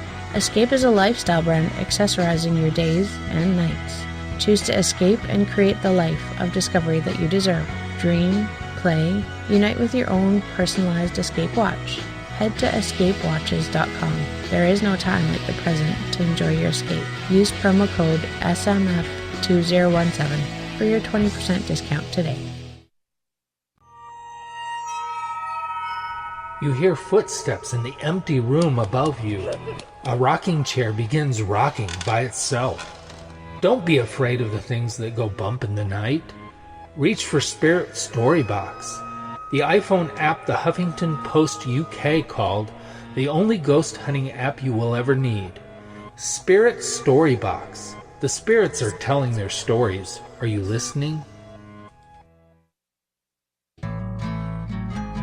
Looking for a place to advertise at a very reasonable cost? Look no further than Spaced Out Radio. SpacedOutRadio.com has an advertising tab that you can click to check out our daily, weekly, and monthly packages to play on the radio, or our website including social media. From commercial spots to banners, we have it all. Check out our competitive pricing today.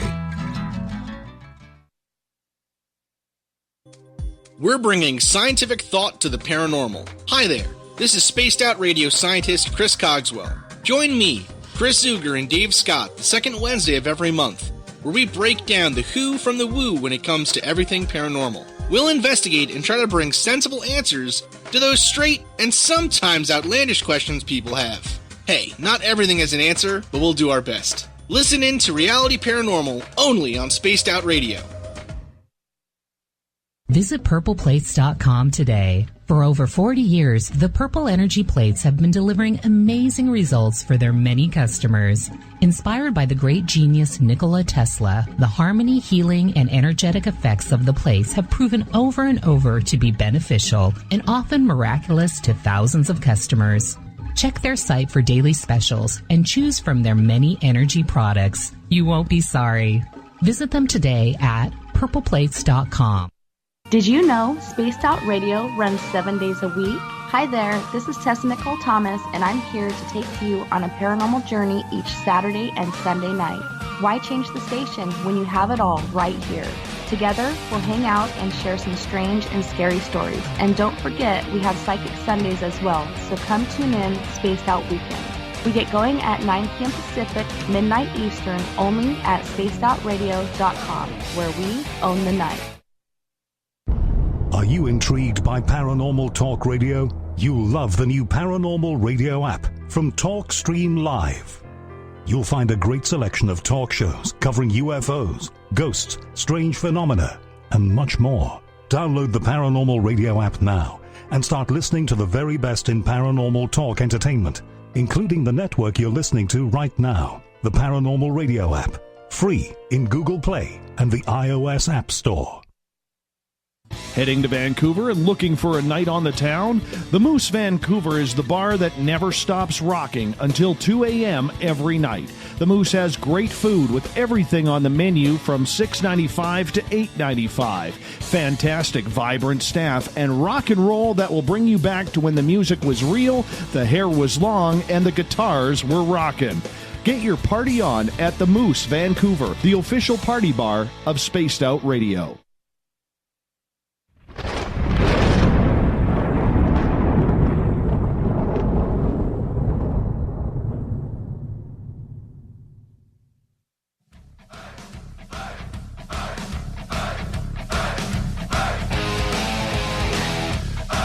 We passed the halfway point of Spaced Out Radio tonight, so glad you could join us. I'm your host, Dave Scott. We're talking about the blue hole of Belize. What's it about? What's the science behind it? And with that, we have Vice President of Aquatica Submarines. We have Bryan Price with us, and he helped lead an expedition with his team into the deep blue hole with Richard Branson and Fabian Cousteau. Bryan, welcome back to the show. Thank you very much. You guys decide to take this trek. And, sure, there's the showboating with, Richard Branson and Fabian Cousteau being on there and taking them down in the submarines to bring attention to this area and the ocean's climate and to protect the ocean. But there was a lot of work to be done in getting this going. When that first submarine of yours from Aquatica Submarines went down into the water, what's going through your mind? Yeah, I'm not going to forget that because it was I was standing on the upper decks of our support vessel about 500 feet away, and you can see the submarine vent the air as it puts out a dive tank. I kind of held my breath a bit, and not I was very confident with how things were going to go, but it was really a case of holy smokes, we're here. It's actually happening. So it was what's going through my mind right then is just basically I was able to stop and just get excited about this because there was so many things going on all the time to get to that point. We had planes flying around and helicopters, and the TV crews are doing their thing, and the captain's worried about the ship being in the place it is from a navigational perspective, and then it's lunchtime, and how many people are going to be here, et cetera, et cetera. So I was able just to stop and think, okay, cool. Now we're in the explore part of this. What are we going to see? What are all the things we're going to find out about this? And it did not disappoint. From the first dive to the last dive, I think we had 2 submarines, and total between the two of them, they dove 40 times, so about 20 each. And we took probably in the neighborhood of 60 different people down to this thing. So we were able to do it a lot, and it became routine in the sense we were able to do it repeatedly and safely. But every time we went down, it's like, what are we going to see this time? We go back to the same place, and we found more things. So, at that point in my mind is like, great. Now we're here. Now we get down to. Now we actually get to work, and we get to see what this is going to all be about. So, it was that anticipation, expectation of good. Let's go explore. What are we going to see? Now, you guys really had no clue what was actually under there. I mean, sure, there was some scuba diver reports of sharks in the area, maybe some type of crustaceans and things like that you would normally see. But you really didn't know what was in the real depths of that. And I remember that's kind of the reason why in my little 48 seconds that I participated in, that's why they were asking about UFOs and sea monsters with me, which didn't make the cut, because from what I had learned, many natives in that area, indigenous people and people who live in Belize who have gone out to that area for fishing and everything, claim to have seen underwater UFOs climbing out of the water, sea monsters in that area, because it's a very mystic place. Now, scientifically speaking, you'd know the reality of seeing something like that is slim to none, leaning more towards none. But in that type of place with that mysticism and the superstition, you really have to be open to absolutely everything, don't you? Well, of course you do. I mean, we heard, I didn't know a lot about it either, but we heard some of the stories of the Mayan peoples talking about, some of the, I don't know what you would call it, legend or some of the stories, that kind of thing. So it's there.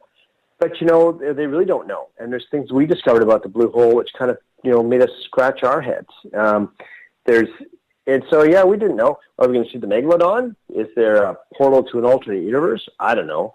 But, you got to go check these things out. And if nothing else is to say, the naysayers would go, well, it's not going to be there. Well, at the end of the day, you really don't know until you get there. So, did we prove some of this stuff? Yeah, maybe we did, maybe we didn't. But we didn't know, and now we know a little bit better. And so that was part of it as well. Like, there's always that 1% chance you're going to see something completely, off the wall. Okay, we saw a few things like that. I'll be frank about that. But, that's why we do it, is to maybe this is the one we find out that there's a megalodon down there. Maybe this is the one we do find out the UFO landing pad. I don't know. But, that's why we went and checked it out. And it was cool. We saw a lot of stuff that no one had seen. Well, as someone who still believes that megalodon is somewhere in the ocean because I'm scared of it, I know you're probably saying that quite facetiously, but, is there a relevance in even bringing up that type of conversation because nobody knows, like you said, we've only explored 5% of the ocean. Yeah, and, we looked at our part, and I can tell you that one of the things we discovered, which we kind of knew, but it was validated, is the blue hole is an interesting thing. Like I said, there's not a lot of water exchange in there. So what you see is you've got a water column, if you will, and at the bottom of that water column is an H2S layer, which in layman's terms, which I am one of, it's a hydrogen sulfide hydrogen sulfide layer, which is acidic.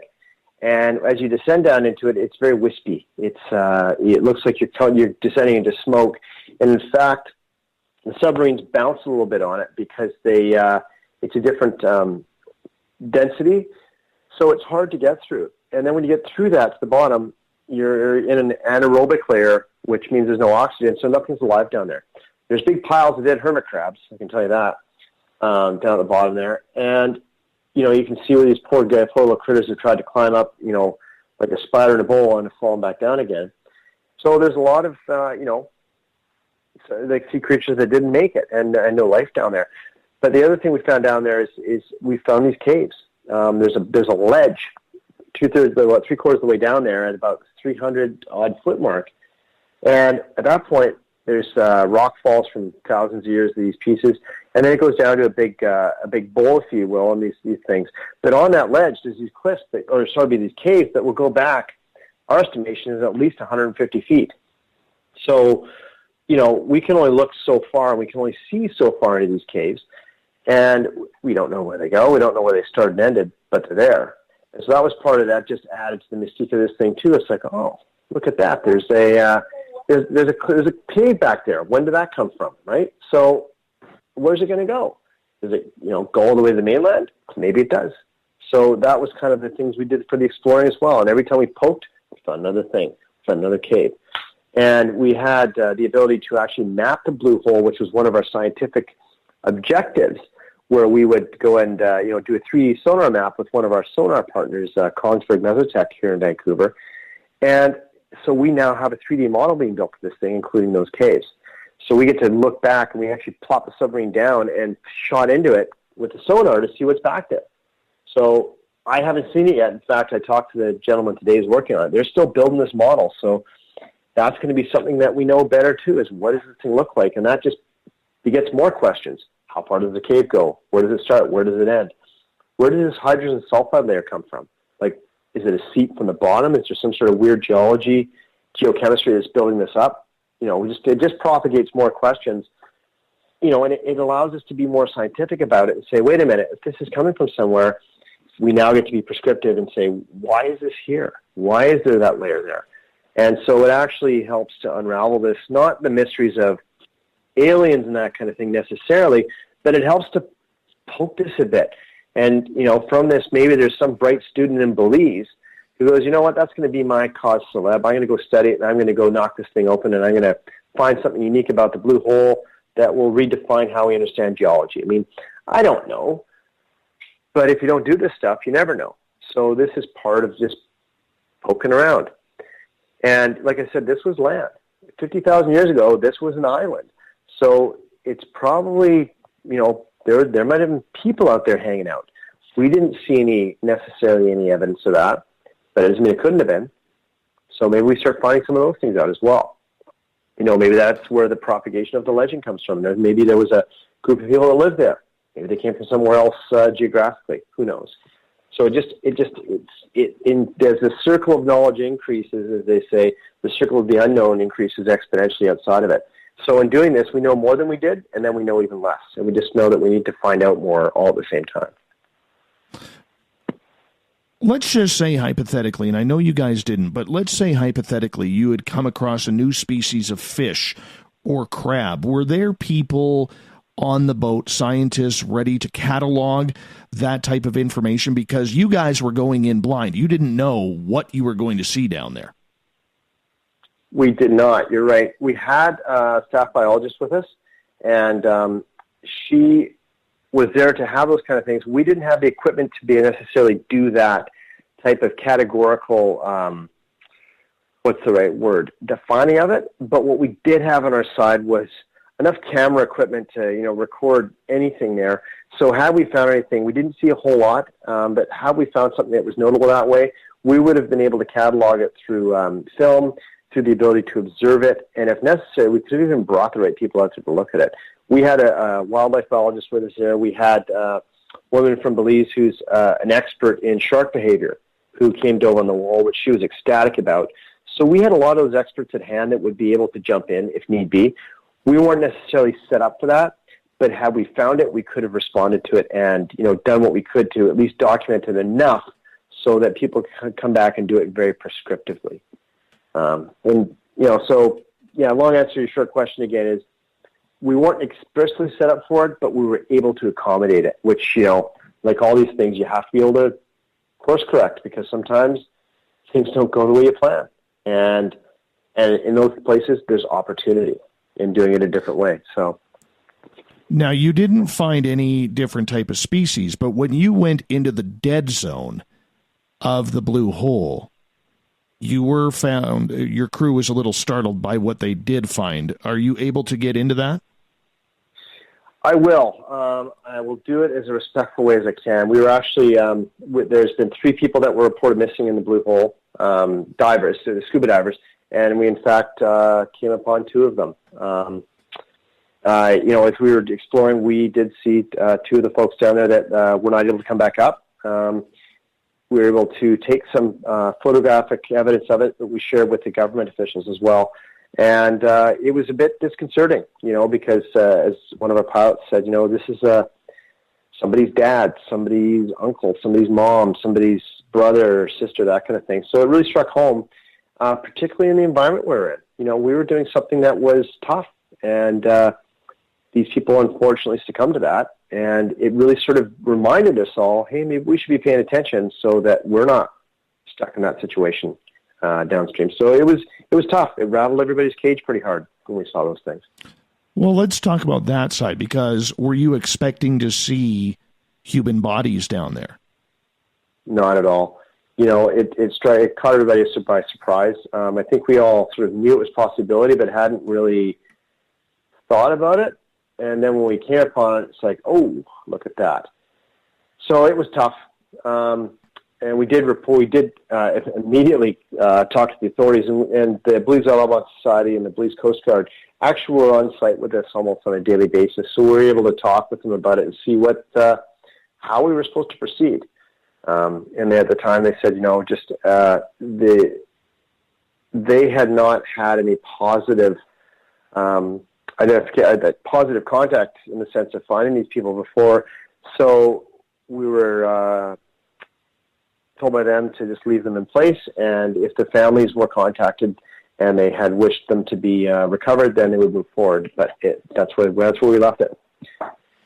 Was that hard? Was that hard, though, to leave these humans at the bottom of the deep blue hole, or do you look at it much like it is looked at on Mount Everest, where it's almost a pride to die on the mountain? Yeah, it's a little bit of column A, a little bit of column B, because as much as we had to leave them there, and that was, again, the wishes, there was no positive wish from the family to do so, to bring them out. We had to be respectful of that, and it was tough. Like I say, we're all, very dynamic people, but you sit there and go, somebody's, if it was me, what would I want to do? So we struggle with that. But, in the absence of having that positive confirmation, we had to leave it be. Yeah, we did talk about the Everest piece, It actually came up in conversation is, I've not climbed Everest. I've been to Nepal, but I've not climbed Everest. But you hear stories about people walking by on the trail, and those folks are left in place, and part of it's a reminder of the tough thing you're doing. And part of it is, it's a place d'honneur. It's a place of honor for these people doing something that's really hard. So we just kind of, it sounds terrible. We had to kind of get on with it too, because if we did what we could, we were as respectful as we could. And then we just had to, accept it and keep going and keep the exploring going. These are people that were doing something that they loved at the time. And, it was unfortunate, the accident they had, but they were doing something they loved. And so we had to get on our end and say, wait a minute, why are we here? We're doing something we love, and we want to share this with the world and get more educated about it. We've got to keep going. If you ask those people, what would they say? I don't know what they would say. If it was me, was one of those people, I'd say, for the love of God, you guys, keep going. Keep exploring. And that's my perspective. I would never pretend to think what those people had thought.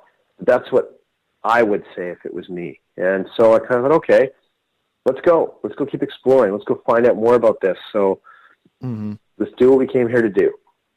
Something like that, though, Bryan, something like that, though, because, you've said many a time over tonight, the crew's safety and their well-being is number one.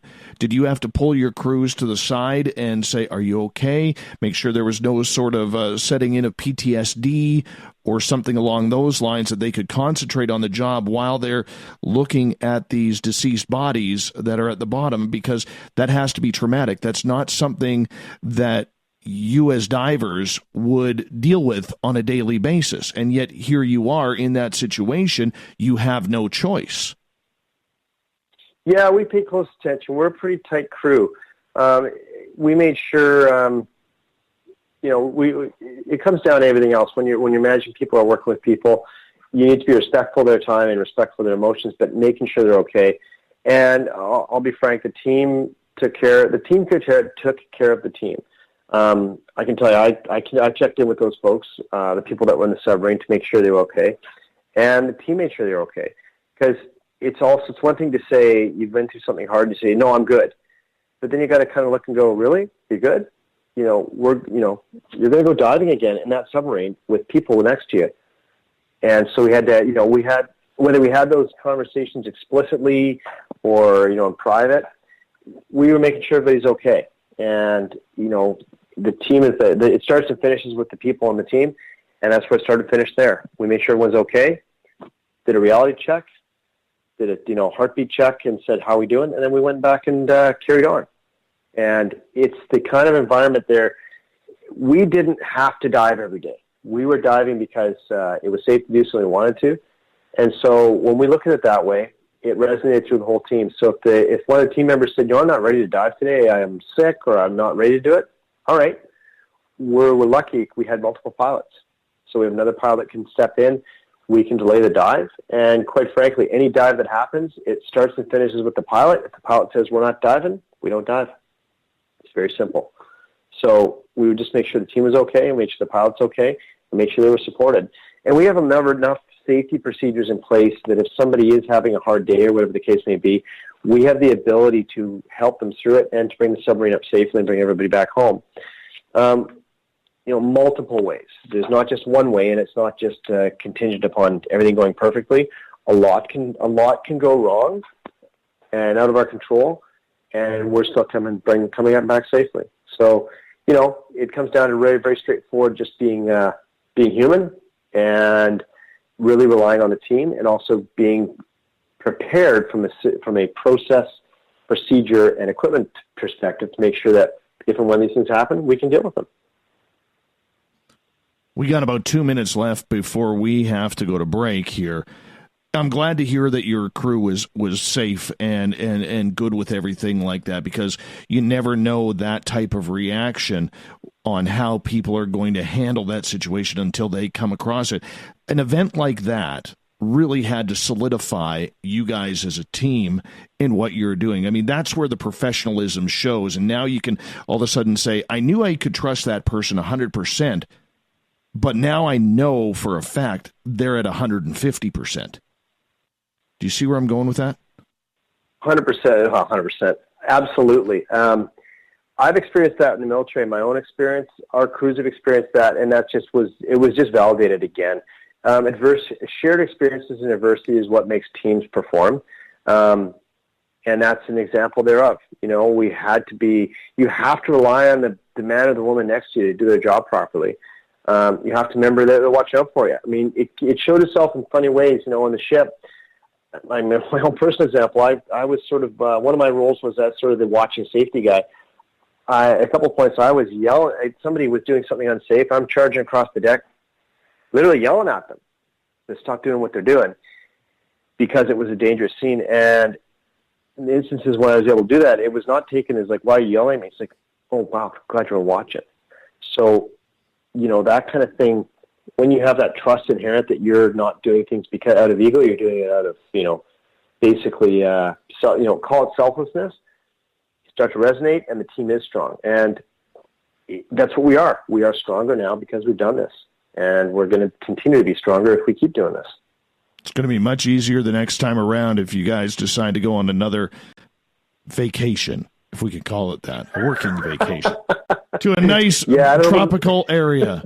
But, Brian, I'm going to get you to hold on here because we do have our break at the top of the hour coming up right now. So I'm going to get you to stick fast because I want to learn about the water. I want to learn about the sonar because you guys did a first in the world here. And we got to get into that because we only got you for 30 more minutes. Bryan Price, Aquatica Submarines, the deep blue hole of Belize, right here on Spaced Out Radio. We'll be back.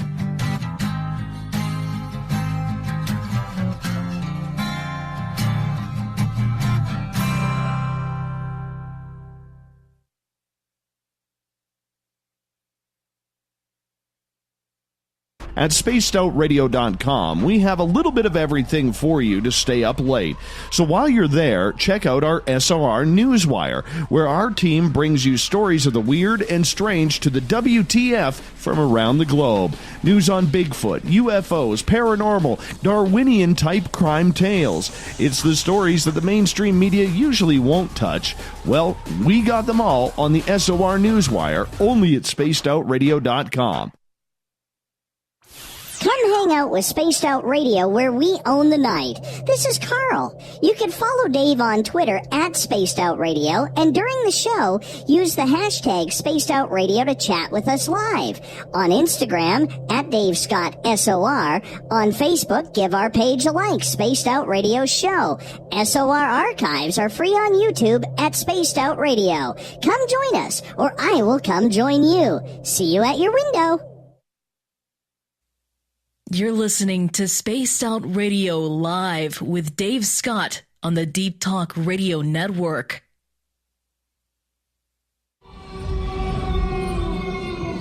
Hey, this is Canadian Paranormal Investigator Mike Moore. The third Wednesday of every month, I'll be teaming up with Dave Scott to bring you Ghosts of the Great White North. Each month, we will bring on guests from across Canada to discuss their ghostly encounters. Canada is a paranormal hotbed with stories you've never heard, so we're going to bring them to you. So get comfy on your Chesterfield, grab a donut, and join us, eh?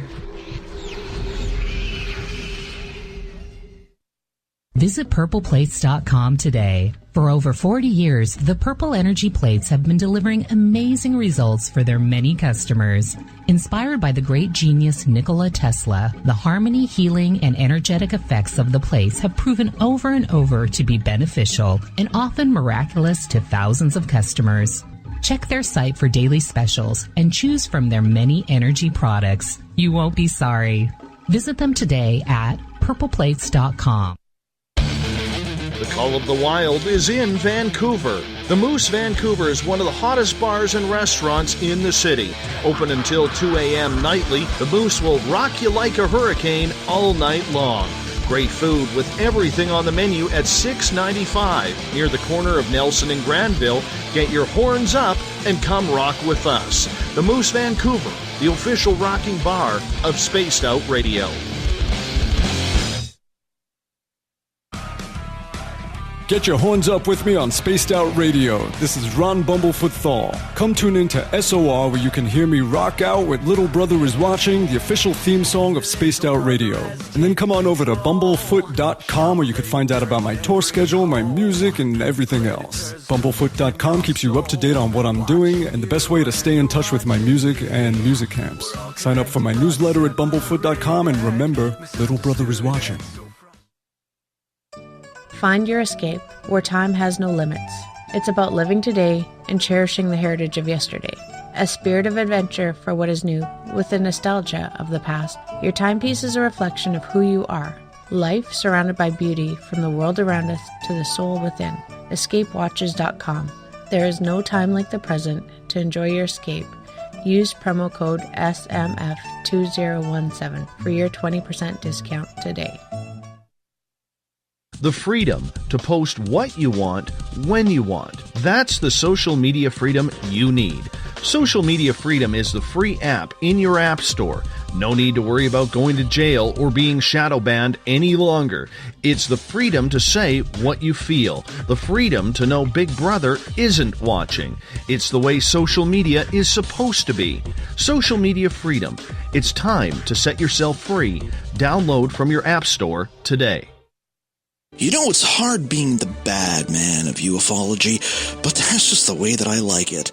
This is Chris George Zuger, and I'll be hanging out with Dave Scott and SOR scientist Chris Cogswell for Reality Paranormal, the second Wednesday of every month. And our job is to break it down and come to conclusions as to what is really going on in the supernatural world. I'd love for you to join us right here on Spaced Out Radio.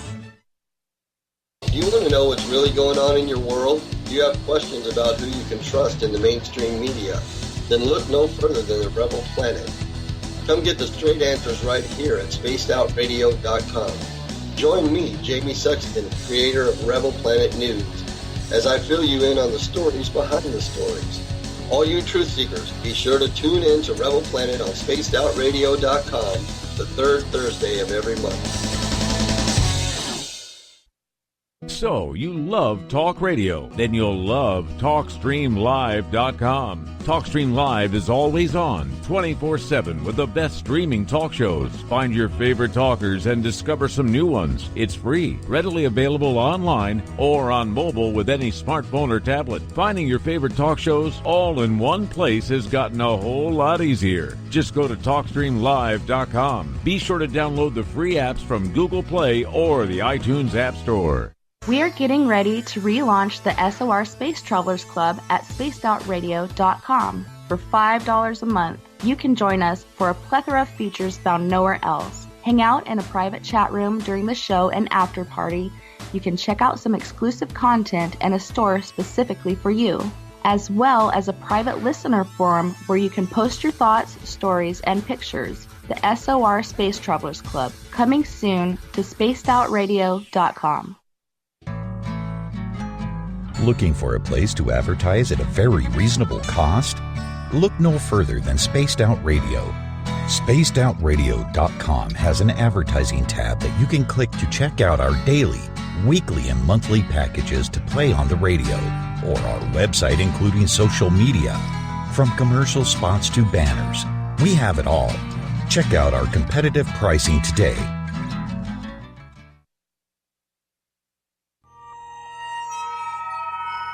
You hear footsteps in the empty room above you. A rocking chair begins rocking by itself. Don't be afraid of the things that go bump in the night. Reach for Spirit Storybox, the iPhone app the Huffington Post UK called the only ghost hunting app you will ever need. Spirit Storybox. The spirits are telling their stories. Are you listening? On the first Tuesday of every month, I encourage you to come along for a journey with me, Geraldine Orozco, on The Spiritual You. Together, we will take a look at how to access the highest expression of yourself and change your life. Consciousness, ET contact, health, and wellness, we can talk about it all. So come along for a spiritual ride with me, Geraldine Orozco, on The Spiritual You, only on Spaced Out Radio.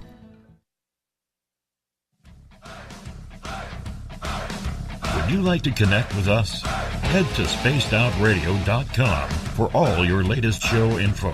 Now, back to Dave Scott and SOR. Welcome back to the third and final hour of Spaced Out Radio. Tonight, I am your host, Dave Scott. So glad to be broadcasting to you. Tomorrow night on the show, Anon Sage joins us to talk about music combined with the paranormal. We get going at 9:06 Pacific, 12:06 a.m. Eastern at spacedoutradio.com. Hi to everyone listening in on the SOR Radio Network and Deep Talk Radio. Remember, you can check out our archives for free at youtube.com/spacedoutradio. Do me a favor, hit that subscribe button. Bill Cardwell has set the password for tonight in the SOR Space Travelers Club. Cholangiopancreatography. Cholangiopancreatography is your password. Make sure you use it wisely, Space Travelers, as Bill sets the password each and every night right here on the mighty SOR. Our website is spacedoutradio.com, where we have a plethora of features for you. You can rock out to Bumblefoot, soon shop at our brand new store online, and you can read up on Captain Shirk's SOR Newswire. For the final time tonight, we introduce Bryan Price. He is the Vice President of Aquatica Submarines out of North Vancouver, British Columbia. They were the diving team behind Into the Blue Hole, which just appeared on Discovery Channel back on December 2nd with Richard Branson and Fabian Cousteau. And Bryan, welcome back to the show. Thank you. It's so great to be here.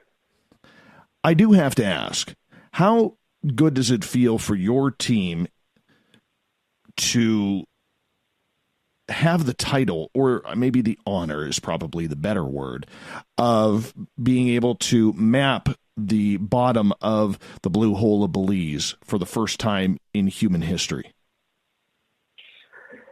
It's pretty cool, is the easy way to say it. And part of it is we've done a lot of the gathering part. Now it's just putting together what we've actually gotten, and that's happening. So we're sort of like when I talked to you about what did I think the way we did the first dive, what was I thinking? Well, we're at that same spot. We've done the dive. We've gotten the data. We've seen the blue hole. Now we've got this model that we're building. And, it's going to be interesting to see what comes out of it. And then not only that, how it can be used.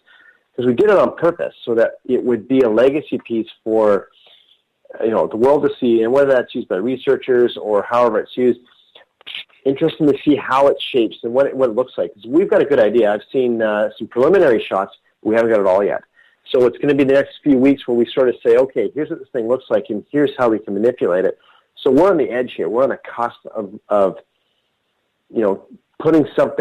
making something historic. And so that's what comes back to this exploration thing. Okay, what's next? Who's going to take this data and go, wait a second, I've seen this thing here. We got to go back. We got to check this out. So, you guys, we got to poke a little bit harder in this particular part of it. So it's exciting still. Like the excitement of the actual event is now it's happened. I've been home for a whole week. That's old news. But the new news is, what is this data going to allow us to do? And then we go to the next expedition. How do we take the lessons we've learned and do it again and come up with the next big thing? So it's just exciting. And, the anticipation and the unknown is it's just beginning. Like we're at they say the journey of the journey of 1,000 miles starts with a single step. Well, I think we've just completed the first step, and we've got a lot more to go. How important was it for science in general to get this blue hole, to have the sonar and to get it mapped? Was it a big step for oceanography to do that, considering so much of the world's ocean is so untouched? Well, it's important to be able to do a couple of things. One is to be able to take the technology and make it understandable, because the technology we use, the sonar technology, it's in the world, it exists, it's used all the time. But what we do here is we're making that step. We're taking it from, some sort of, highly technical, very complex thing that's used for doing very hard things, and we're taking it to this place where people might know about it and say, wait a minute, we've taken this very complex technology and now we're going to apply it to something that people can sink their teeth into. School kids again. The people that are going to be studying this 30 years from now, we're saying, hey, there's this great big thing called the blue hole, and we've used this cool sonar technology and we've mapped it. Well, then you got this 9 or 10-year-old boy or girl that goes, wait a minute, what did you do? Because these kids are all tuned up with, the interweb and technology. Heck, they're building things in their classrooms with 3D printers. So I'll be honest with you, I would love it if we get a map of this blue hole and some 10-year-old in some school goes, hey, I just did a 3D printer model of the blue hole. How cool is that? So it's taking that technology and translating it and pushing the boundaries of exploration and pushing the boundaries of thinking and how we can do that. So that's why I believe it's important for science. We've taken this thing, we've now mapped something we didn't know. That's basic science right there. Where are we going to go with it now? And how do we push the next group of people, the next generation, to really keep that exploration piece? Heck, maybe it's on Google Earth. I don't know. Can you imagine go flying around the Great Blue Hole, Belize when you go into Google Earth? I think that's pretty cool. Maybe that's what our next step is. But it just means, how do we take it? Why is it important? Because we've done it, and what's going to be the next thing we do with it? So when you guys do that sonar, for people who don't know or aren't very sophisticated in their knowledge about how it works, could you explain how you get that image from the bottom of the sea? Yeah, so it's a couple of ways. There's various types of technology, but the easiest way to describe it is you take a sonar head, which is, it's just this round device. You put it in the water. And what it does is it shoots a beam, beams of, sound data effectively up and down the hole. And it builds a line, so it's almost like it's painting a picture, if you will. And there's different types of sonar heads, and we do it at different depths so it can look in different areas. And by stitching all this data together, you build a shape. So it's almost like, how can I put it? It's almost like paint in a sense. If you took the inside of like a clear glass, if you will, and you just sprayed paint in it, it would coat that glass in paint. That's kind of what we're doing. We're not coating it with anything. We're just doing that. And if you could lift that coating off, you would then have the shape of that glass. So it's kind of what we're doing with energy waves in that case. So the energy from the sonar to do that.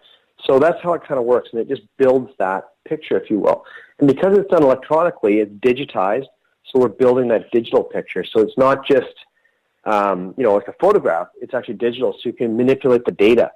Now you can look at it and you can say, wait a second, I'm going to take that section of the cave and I can really see, how it, to a very precise level of detail, what it looks like. Then you can start asking questions about the formation of the stalactites or whatever the case may be, or you can measure certain parts of it. And then just do that whole sort of engineering and science piece that I quite frankly don't particularly understand, but you're able to do it now.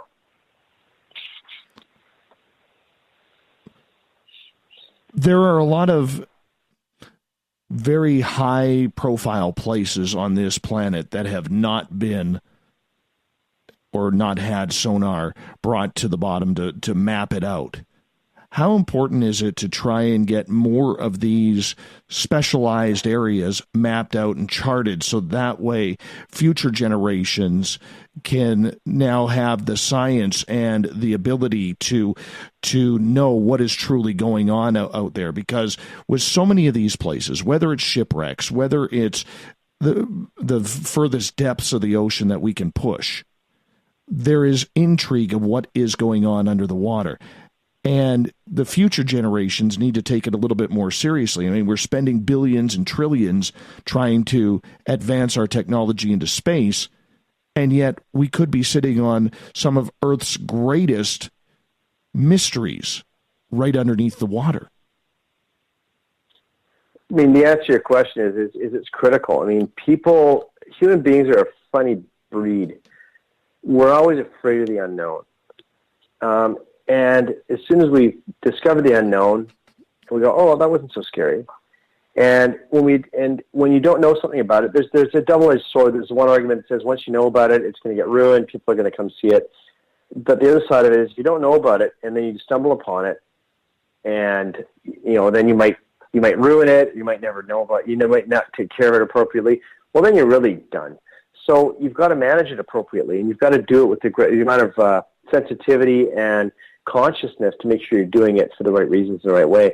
But the bottom line is we've got to know about these things. If the great frontier of the world is going to be the ocean, let's be clear. The human race I don't believe is going away anytime soon. We're going to continue to put pressure on the Earth from a resource perspective, from an environmental perspective. So we better know what that environment looks like, so we can help to manage it. It's like saying it's probably unrealistic to say we're going to stop logging altogether. Probably unrealistic we're going to stop, using resources. Well, let's know where these resources are so we can help to protect the special places when we know where they are, the blue hole being one of them. So if we go find these places and we start to map them, then we know, and we can petition the world to say, look, these are places that we need to preserve, and here's the reasons why. Or, alternatively, some places you need to map out to see where the problems are. The Chuck Lagoon in the Pacific Ocean is a good example. There's a great concern that some of these shipwrecks that are there from World War II are full of oil, and they're leaking oil. So part of the question is, where are they? What's the shape of them? What's the disposition of the ship? Well, until you know that kind of thing, you can't even begin to start remediating or helping to solve these problems.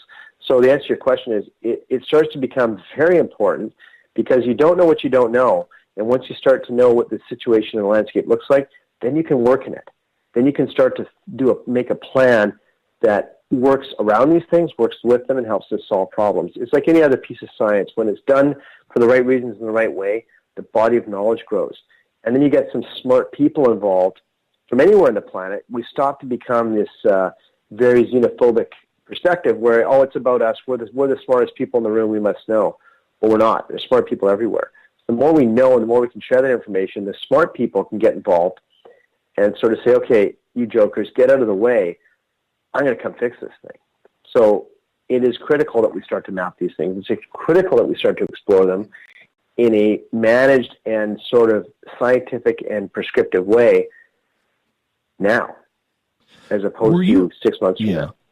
Were you able, Brian, to grab any samples of the water in that dead zone or maybe some of the sand just to see what it was all about for science research? In this particular instance, we did not get samples, particularly of the sand and that. That was done on purpose. And the reason why is because it wasn't part of our goals of the expedition, and that's more of a geological and biological type of expedition. That wasn't part of our core mandate, so we weren't looking at that. What was really interesting to us was we really wanted to get a sample of the H2S layer. And part of the reason for that was to see, so we could analyze that water to see what the potential effects on the submarines might be, in terms of how it could affect the metals and the other materials, just so we knew what stresses we were putting submarines through. So we just didn't have the equipment or the means to do that when we were there. And we did a little bit of that on purpose as well, because once you start taking samples, then you start to kick it up a notch in terms of the type of activities you're doing, the type of controls you have to have. And that was outside of our scope for this expedition. If it's a future one, that's going to be something we'll look at. And we'll ask that question as to what matters. In this one, it was more important to get an idea of the area as opposed to starting doing that next level of investigation as to what the geology and the biology of the thing looks like. So, if there's always an opportunity to come back and do that. So if that's where we see, then we go, okay, we're looking into where to do a sample, but now we can do that. Now we know, hey, we've seen this area. This is the area we want to focus on. That's where we're going to go get a sample from. So we didn't do that this time around on purpose, and that just means we've got an opportunity to do it another time. But that costs money. That costs a lot of money. Yes, it does. Nothing comes free in this expedition. It took a lot of support from a lot of people to make it happen. I want to get to a question from Dale in the chat room here. He is asking, why is there little water exchange between the hole and the surrounding ocean? It looks like it is open to the sea. It absolutely is. Part of the reason why is just the nature of the reef itself. What surprised me, being the nerd sort of mariner before I went down there, is I always look at tide and current and that kind of thing. Well, the tidal action in and around the Lighthouse Reef there is in the neighborhood of 2 inches a day. So if you look at Vancouver, for example, we'll have 15-foot tides. They just don't have tides going up and down. So what you're not getting in and around the Blue Hole is that large amount of water exchange just from the tidal action. So what it means in the blue hole is that water that's in there just isn't getting flushed out or moved around very much. So it really comes down to tide action, and there's just no reason mechanically for that water to move or be churned up. Yeah, there will be some water exchange through storms and that kind of thing, but once you get down, several hundred feet, it just doesn't happen. So that's the reason why. It's just part of the physical construction of this thing. It's like, I'm going to describe it in a very crude way, it's like a big bucket in the middle of this reef, and it's full of water, and there's just no way for the water to come in and get out. So there's no current there? Not really to speak of, no. Not that we noticed. And so there is some current on the surface when you're from wind and that sort of thing. But inside the blue hole itself, there's almost imperceptible. There's no current at all. Pardon my ignorance for asking this, because I honestly don't know very much about underwater and what you guys are doing there, okay? And I apologize. It's a Canadian thing, you know that, but our American listeners, they'll just roll their eyes, and there goes Dave being Canadian again, apologizing for his lack of knowledge. But I do want to ask, in regards to the water in that dead zone, if there isn't much current, is it much like when you hit an air pocket in an airline where all of a sudden you get turbulence? Is it the same way in the submarine when you hit a dead pocket like into the blue hole? Not really. What it comes down to is that what affects how the submarine behaves, it comes down to things like salinity. The oxygen content, the dissolved oxygen content, doesn't make a huge amount of difference in how the submarine performs. It comes down to salinity and also the other sort of chemical makeup of the water. So, for example, in a freshwater lake, the submarine dives heavier, which means you need less weight to dive.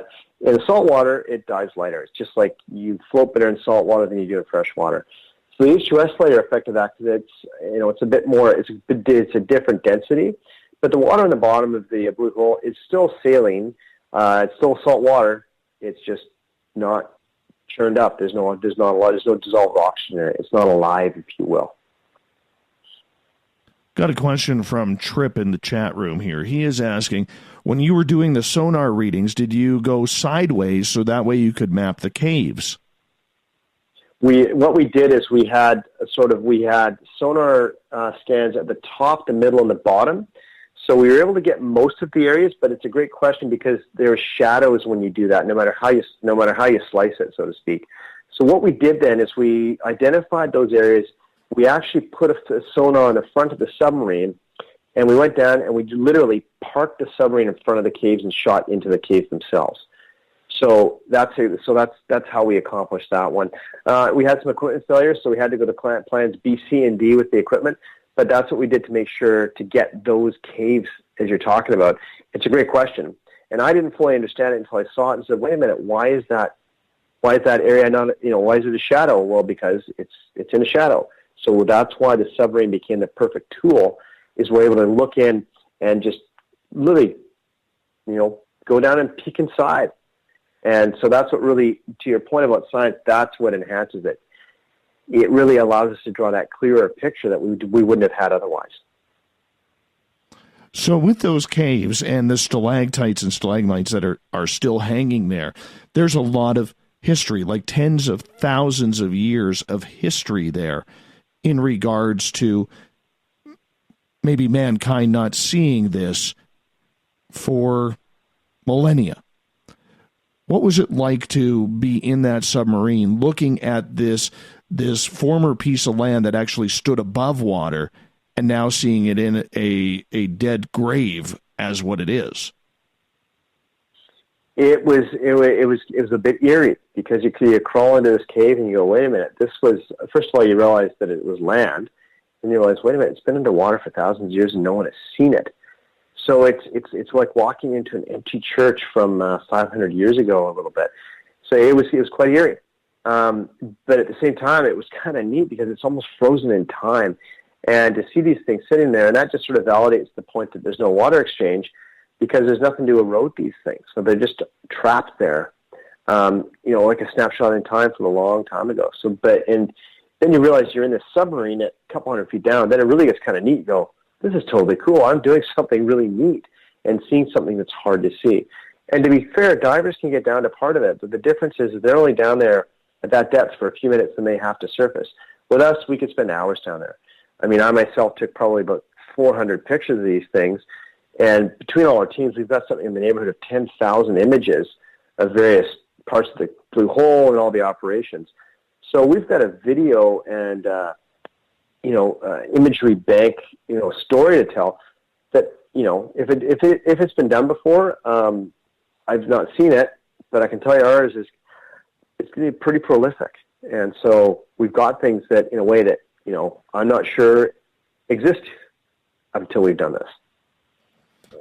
What were the chances of maybe being down that deep and seeing these crustaceans that maybe there would have been some sort of dinosaur bones or some kind of skeletal fish that had eroded over time? Was there a genuine possibility of that? I'm not quite, the problem with that kind of thing is just in terms of geologic time. So we're talking about the blue hole being around for the neighborhood of 50,000 years. So in terms of, I don't want to say geologic time in that case, it's more just evolutionary time. So 50,000 years ago, human beings were around. So the kind of creatures and the kind of things we would have seen there would be more things that we would probably find today, or it might be creatures that have been made extinct since then, but nothing of the nature of, say, dinosaurs or anything else like that in terms of fossils. It would be more things that we probably would have recognized. We didn't see any, perhaps. There's always the possibility that might be embedded in the various formations, but again, they're not eroding. The erosion happened when the blue hole was formed. When it was originally formed. The cenotes are formed by the limestone that's eroded away, and then the roof collapses. So all that erosion would have happened, a very long time ago. So what's left now is what we've seen. We didn't see any, and by no means am I an expert in paleontology to say that, but we weren't expecting to see that, and I'm not sure that we would expect to see it either. If we did, that would be outstanding, but it's not something we would really necessarily expect to see. Right. We only got about 35 seconds left. This show has flown on by, Bryan. Thank you so much on behalf of Space Out Radio for allowing us to be a little bit of a part of the Blue Hole of Belize and Aquatica Submarines. Where can people find out more about Aquatica Submarines? Well, the easiest way is our website. It's www.aquaticasubmarines.com, and we've got our links there to our Instagram, Facebook, and Twitter feeds. And we're exceedingly happy to be able to talk to you guys about this. This is just such a great experience, and being able to share it with people, that's what we did it for. It's not for, just us to see, it's for everyone to see. So, keep exploring is what we tell everybody, no matter what that looks like. Bryan, thank you so much for coming on Spaced Out Radio tonight. What a pleasure to have you. Coming up next, we have Olaf Phillips with the SOR Newswire. We'll be right back with the final half of this show.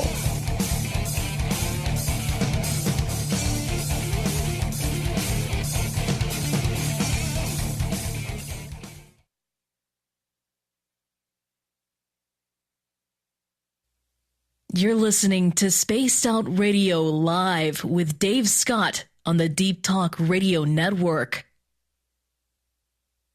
It's hard being the bad man of ufology, but that's just the way that I like it. This is Chris George Zuger, and I'll be hanging out with Dave Scott and SOR scientist Chris Cogswell for Reality Paranormal, the second Wednesday of every month. And our job is to break it down and come to conclusions as to what is really going on in the supernatural world. I'd love for you to join us right here on Spaced Out Radio. Looking for a place to advertise at a very reasonable cost? Look no further than Spaced Out Radio. SpacedOutRadio.com has an advertising tab that you can click to check out our daily, weekly, and monthly packages to play on the radio, or our website including social media. From commercial spots to banners, we have it all. Check out our competitive pricing today. We're bringing scientific thought to the paranormal. Hi there, this is Spaced Out Radio scientist Chris Cogswell. Join me, Chris Zuger, and Dave Scott the second Wednesday of every month, where we break down the who from the woo when it comes to everything. Sometimes outlandish questions people have. Hey, not everything has an answer, but we'll do our best. Listen in to Reality Paranormal only on Spaced Out Radio.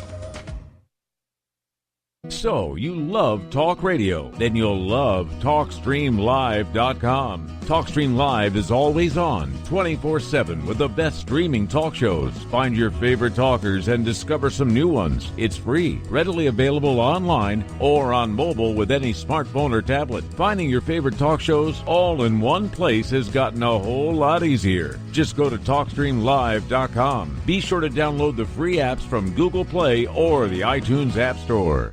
Did you know Spaced Out Radio runs 7 days a week? Hi there, this is Tessa Nicole Thomas, and I'm here to take you on a paranormal journey each Saturday and Sunday night.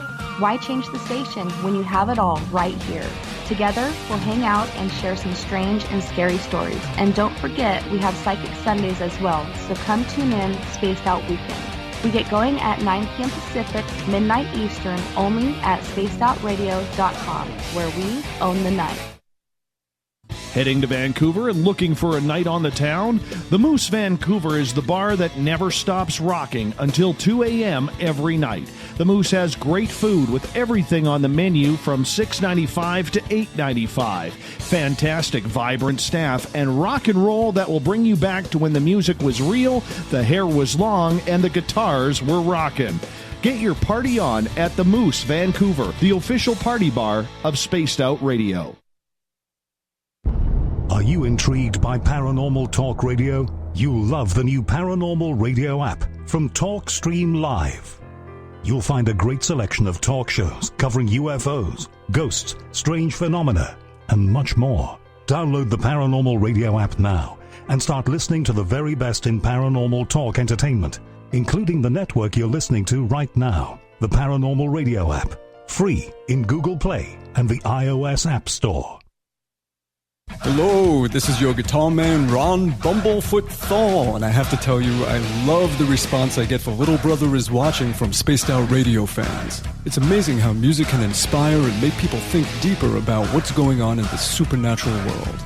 You can head over to my website, bumblefoot.com, to check out my music, my guitar workshops, my touring, even check out some of the hot sauces that I'm working on. And make sure you keep on listening, because with Spaced Out Radio, you know Little Brother is watching. Coming soon to our website, spacedoutradio.com, is the SOR Space Travelers Club. For just $5 a month, you can get into a private area on our site where you can hang with other listeners in our chat room, post in our forum, and check out a bunch of exclusive content and store that won't be found anywhere else, including a nightly after-show party with Dave. It's going to be the best $5 a month you're going to spend. The SOR Space Travelers, only at spacedoutradio.com. Hi there, this is Geraldine Orozco from San Francisco's Bay Area Meditation. I invite you to join me the first Tuesday of every month with Dave Scott for Spaced Out Radio's The Spiritual You. In this fast-paced world we live in, it's time for you to take some time for you. We'll cover every possible subject, from powerful meditation to healing techniques to your own intuition and spirituality. So come join us for The Spiritual You. Are you tired of being blocked, shadow banned, or placed in jail for simply posting your thoughts on social media? Social Media Freedom can take care of that for you. Social Media Freedom is the newest and one of the best free new apps that allows you the freedom to post what you want, when you want. It takes seconds to download from your app store. Come join the tribe at Social Media Freedom. It's time to set yourself free. Visit purpleplates.com today. For over 40 years, the Purple Energy Plates have been delivering amazing results for their many customers. Inspired by the great genius Nikola Tesla, the harmony, healing, and energetic effects of the plates have proven over and over to be beneficial and often miraculous to thousands of customers. Check their site for daily specials and choose from their many energy products. You won't be sorry. Visit them today at purpleplates.com. A timepiece is a reflection of who you are, and what better way to show off the real you than with an Escape watch? Escape is a lifestyle brand accessorizing your days and nights. Choose to escape and create the life of discovery that you deserve. Dream, play, unite with your own personalized Escape watch. head to escapewatches.com. There is no time like the present to enjoy your escape. Use promo code SMF2017 for your 20% discount today. You hear footsteps in the empty room above you. A rocking chair begins rocking by itself. Don't be afraid of the things that go bump in the night. Reach for Spirit Storybox, the iPhone app the Huffington Post UK called the only ghost hunting app you will ever need. Spirit Storybox. The spirits are telling their stories. Are you listening?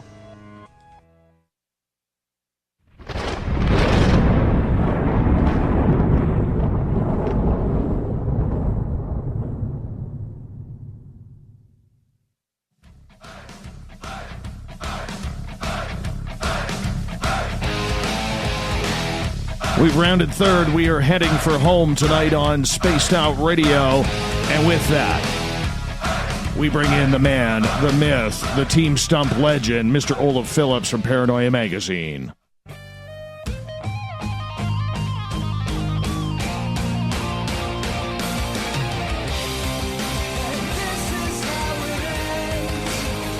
The news is always changing, which is why we bring you the SOR Newswire, the back end of the show, discussing the topics you don't hear in the mainstream, the weird, the strange, the WTF, and what is happening in Florida, my favorite state in the United States now. Totally. And with that, we bring in from Paranoia Magazine at paranoiamagazine.com, Mr. Olaf Phillips. Olaf, how you doing there, brother? Greetings and salutations. How's the beard going? I'm doing all right. How's the beard? Beard's doing good. Beard you know is we okay. need a nightly. You know we need that nightly beard update. That's for sure. Yeah, I got to put some oil on it, but no, it's doing good. It's doing good. Yeah, me too. I'm getting some good thickness in mine right now.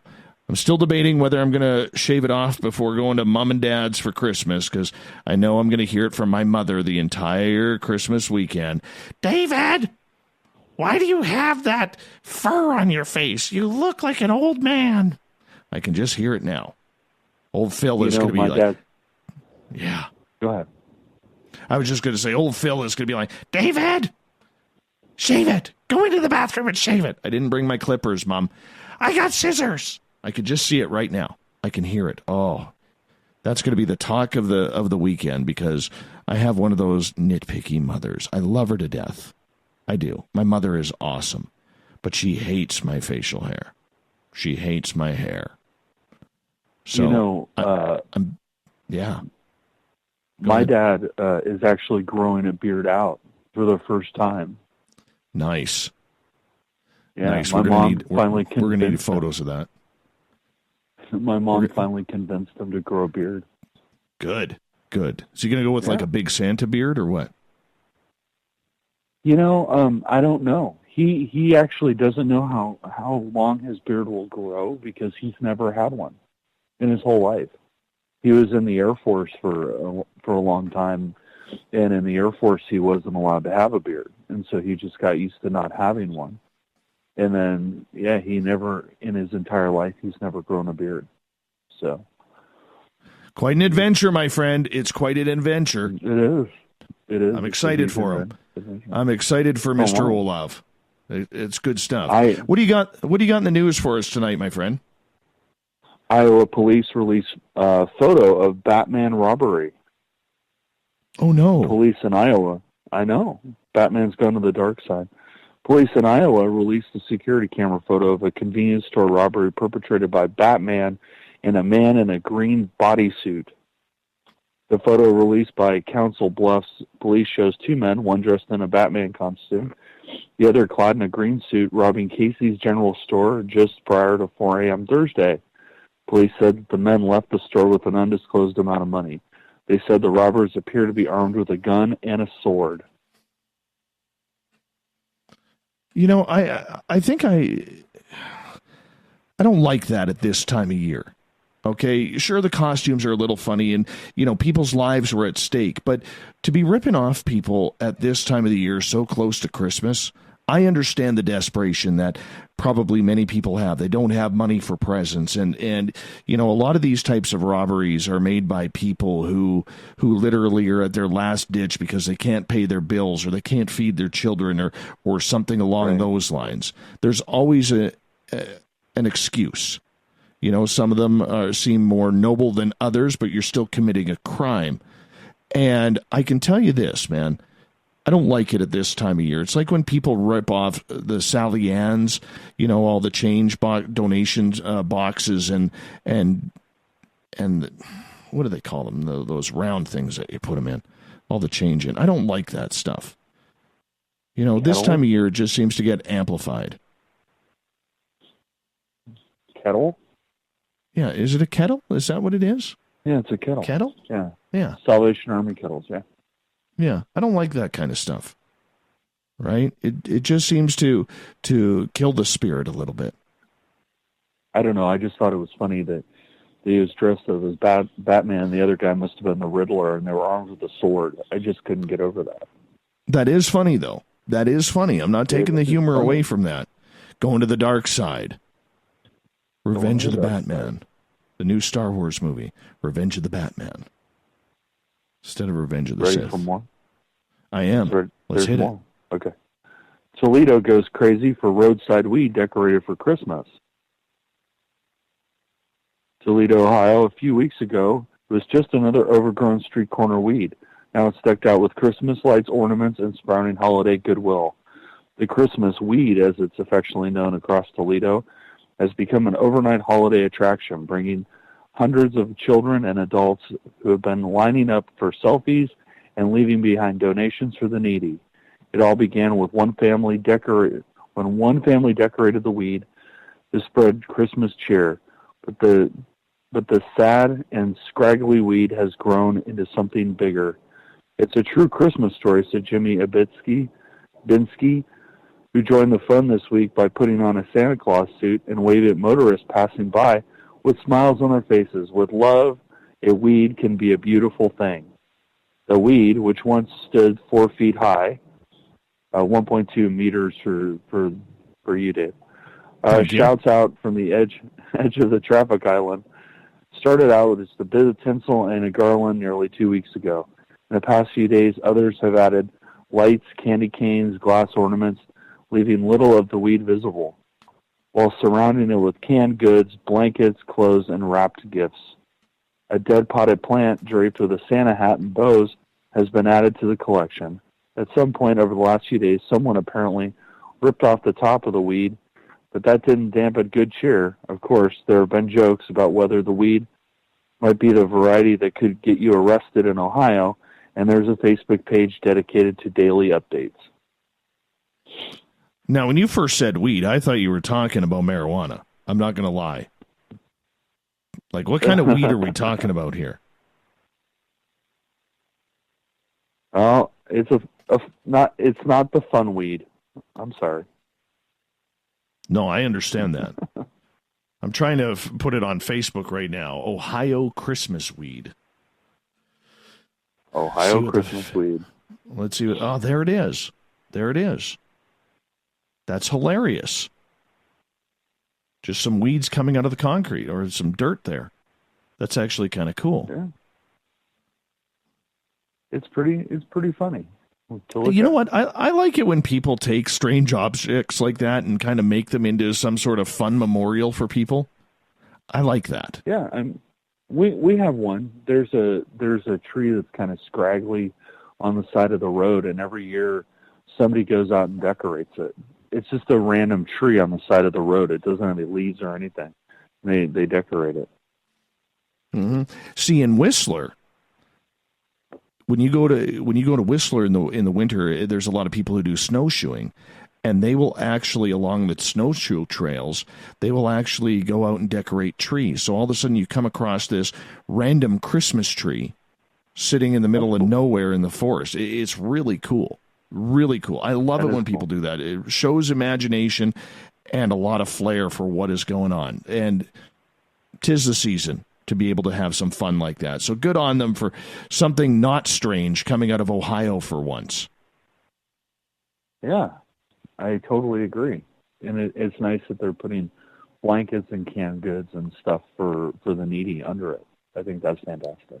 Yeah. See, around here in my little community, there are people who will put or tie scarves around the light poles in downtown. Oh, and sometimes you'll find a jacket there, because especially when it gets cold here, because every community has homeless, so people will donate scarves or they will donate jackets and zip them up along the pole. So if somebody needs one, you just grab one. And believe it or not, it's not just for the homeless. I mean, there's a lot of tourists that come up here that are not prepared for the cold.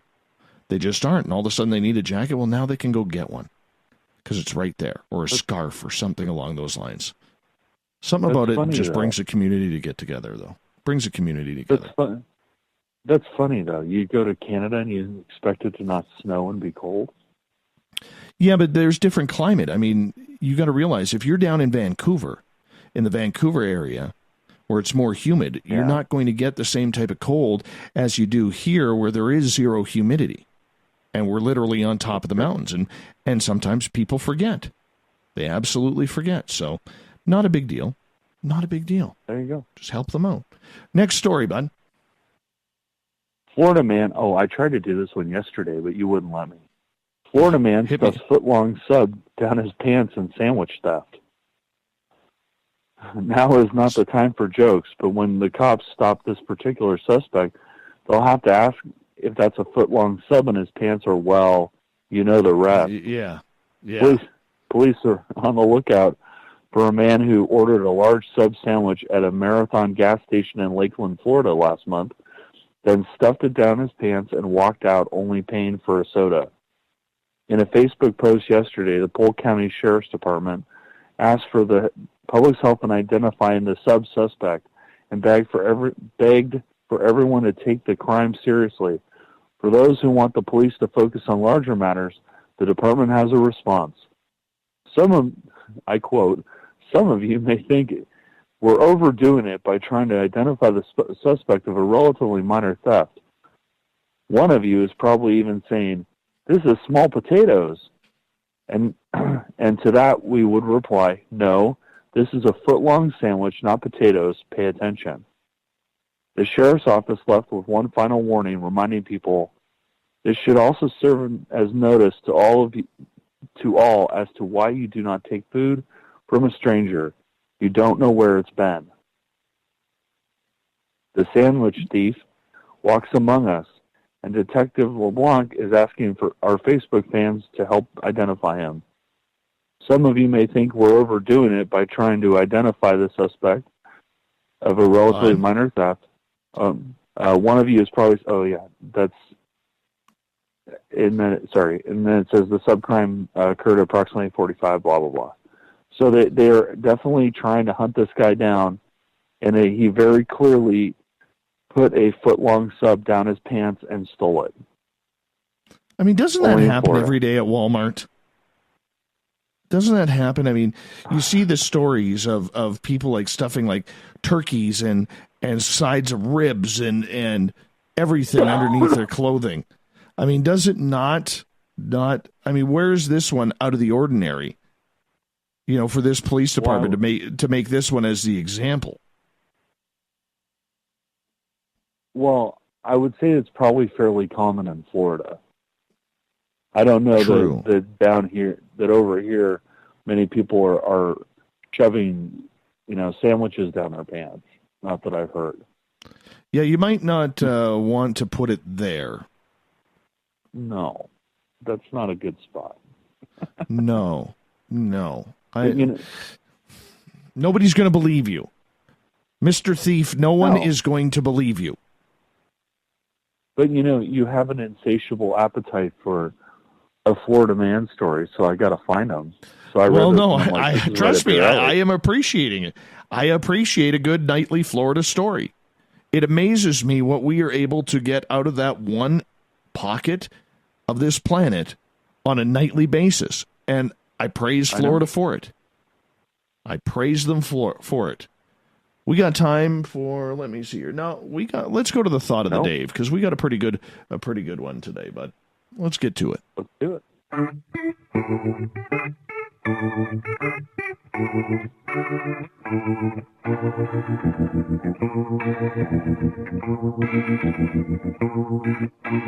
Thought of the Dave happens every night at this time, where we ask a question on our Twitter and Facebook pages, then read your responses on the air because we love the audience participation around here. So today's Thought of the Dave is as follows.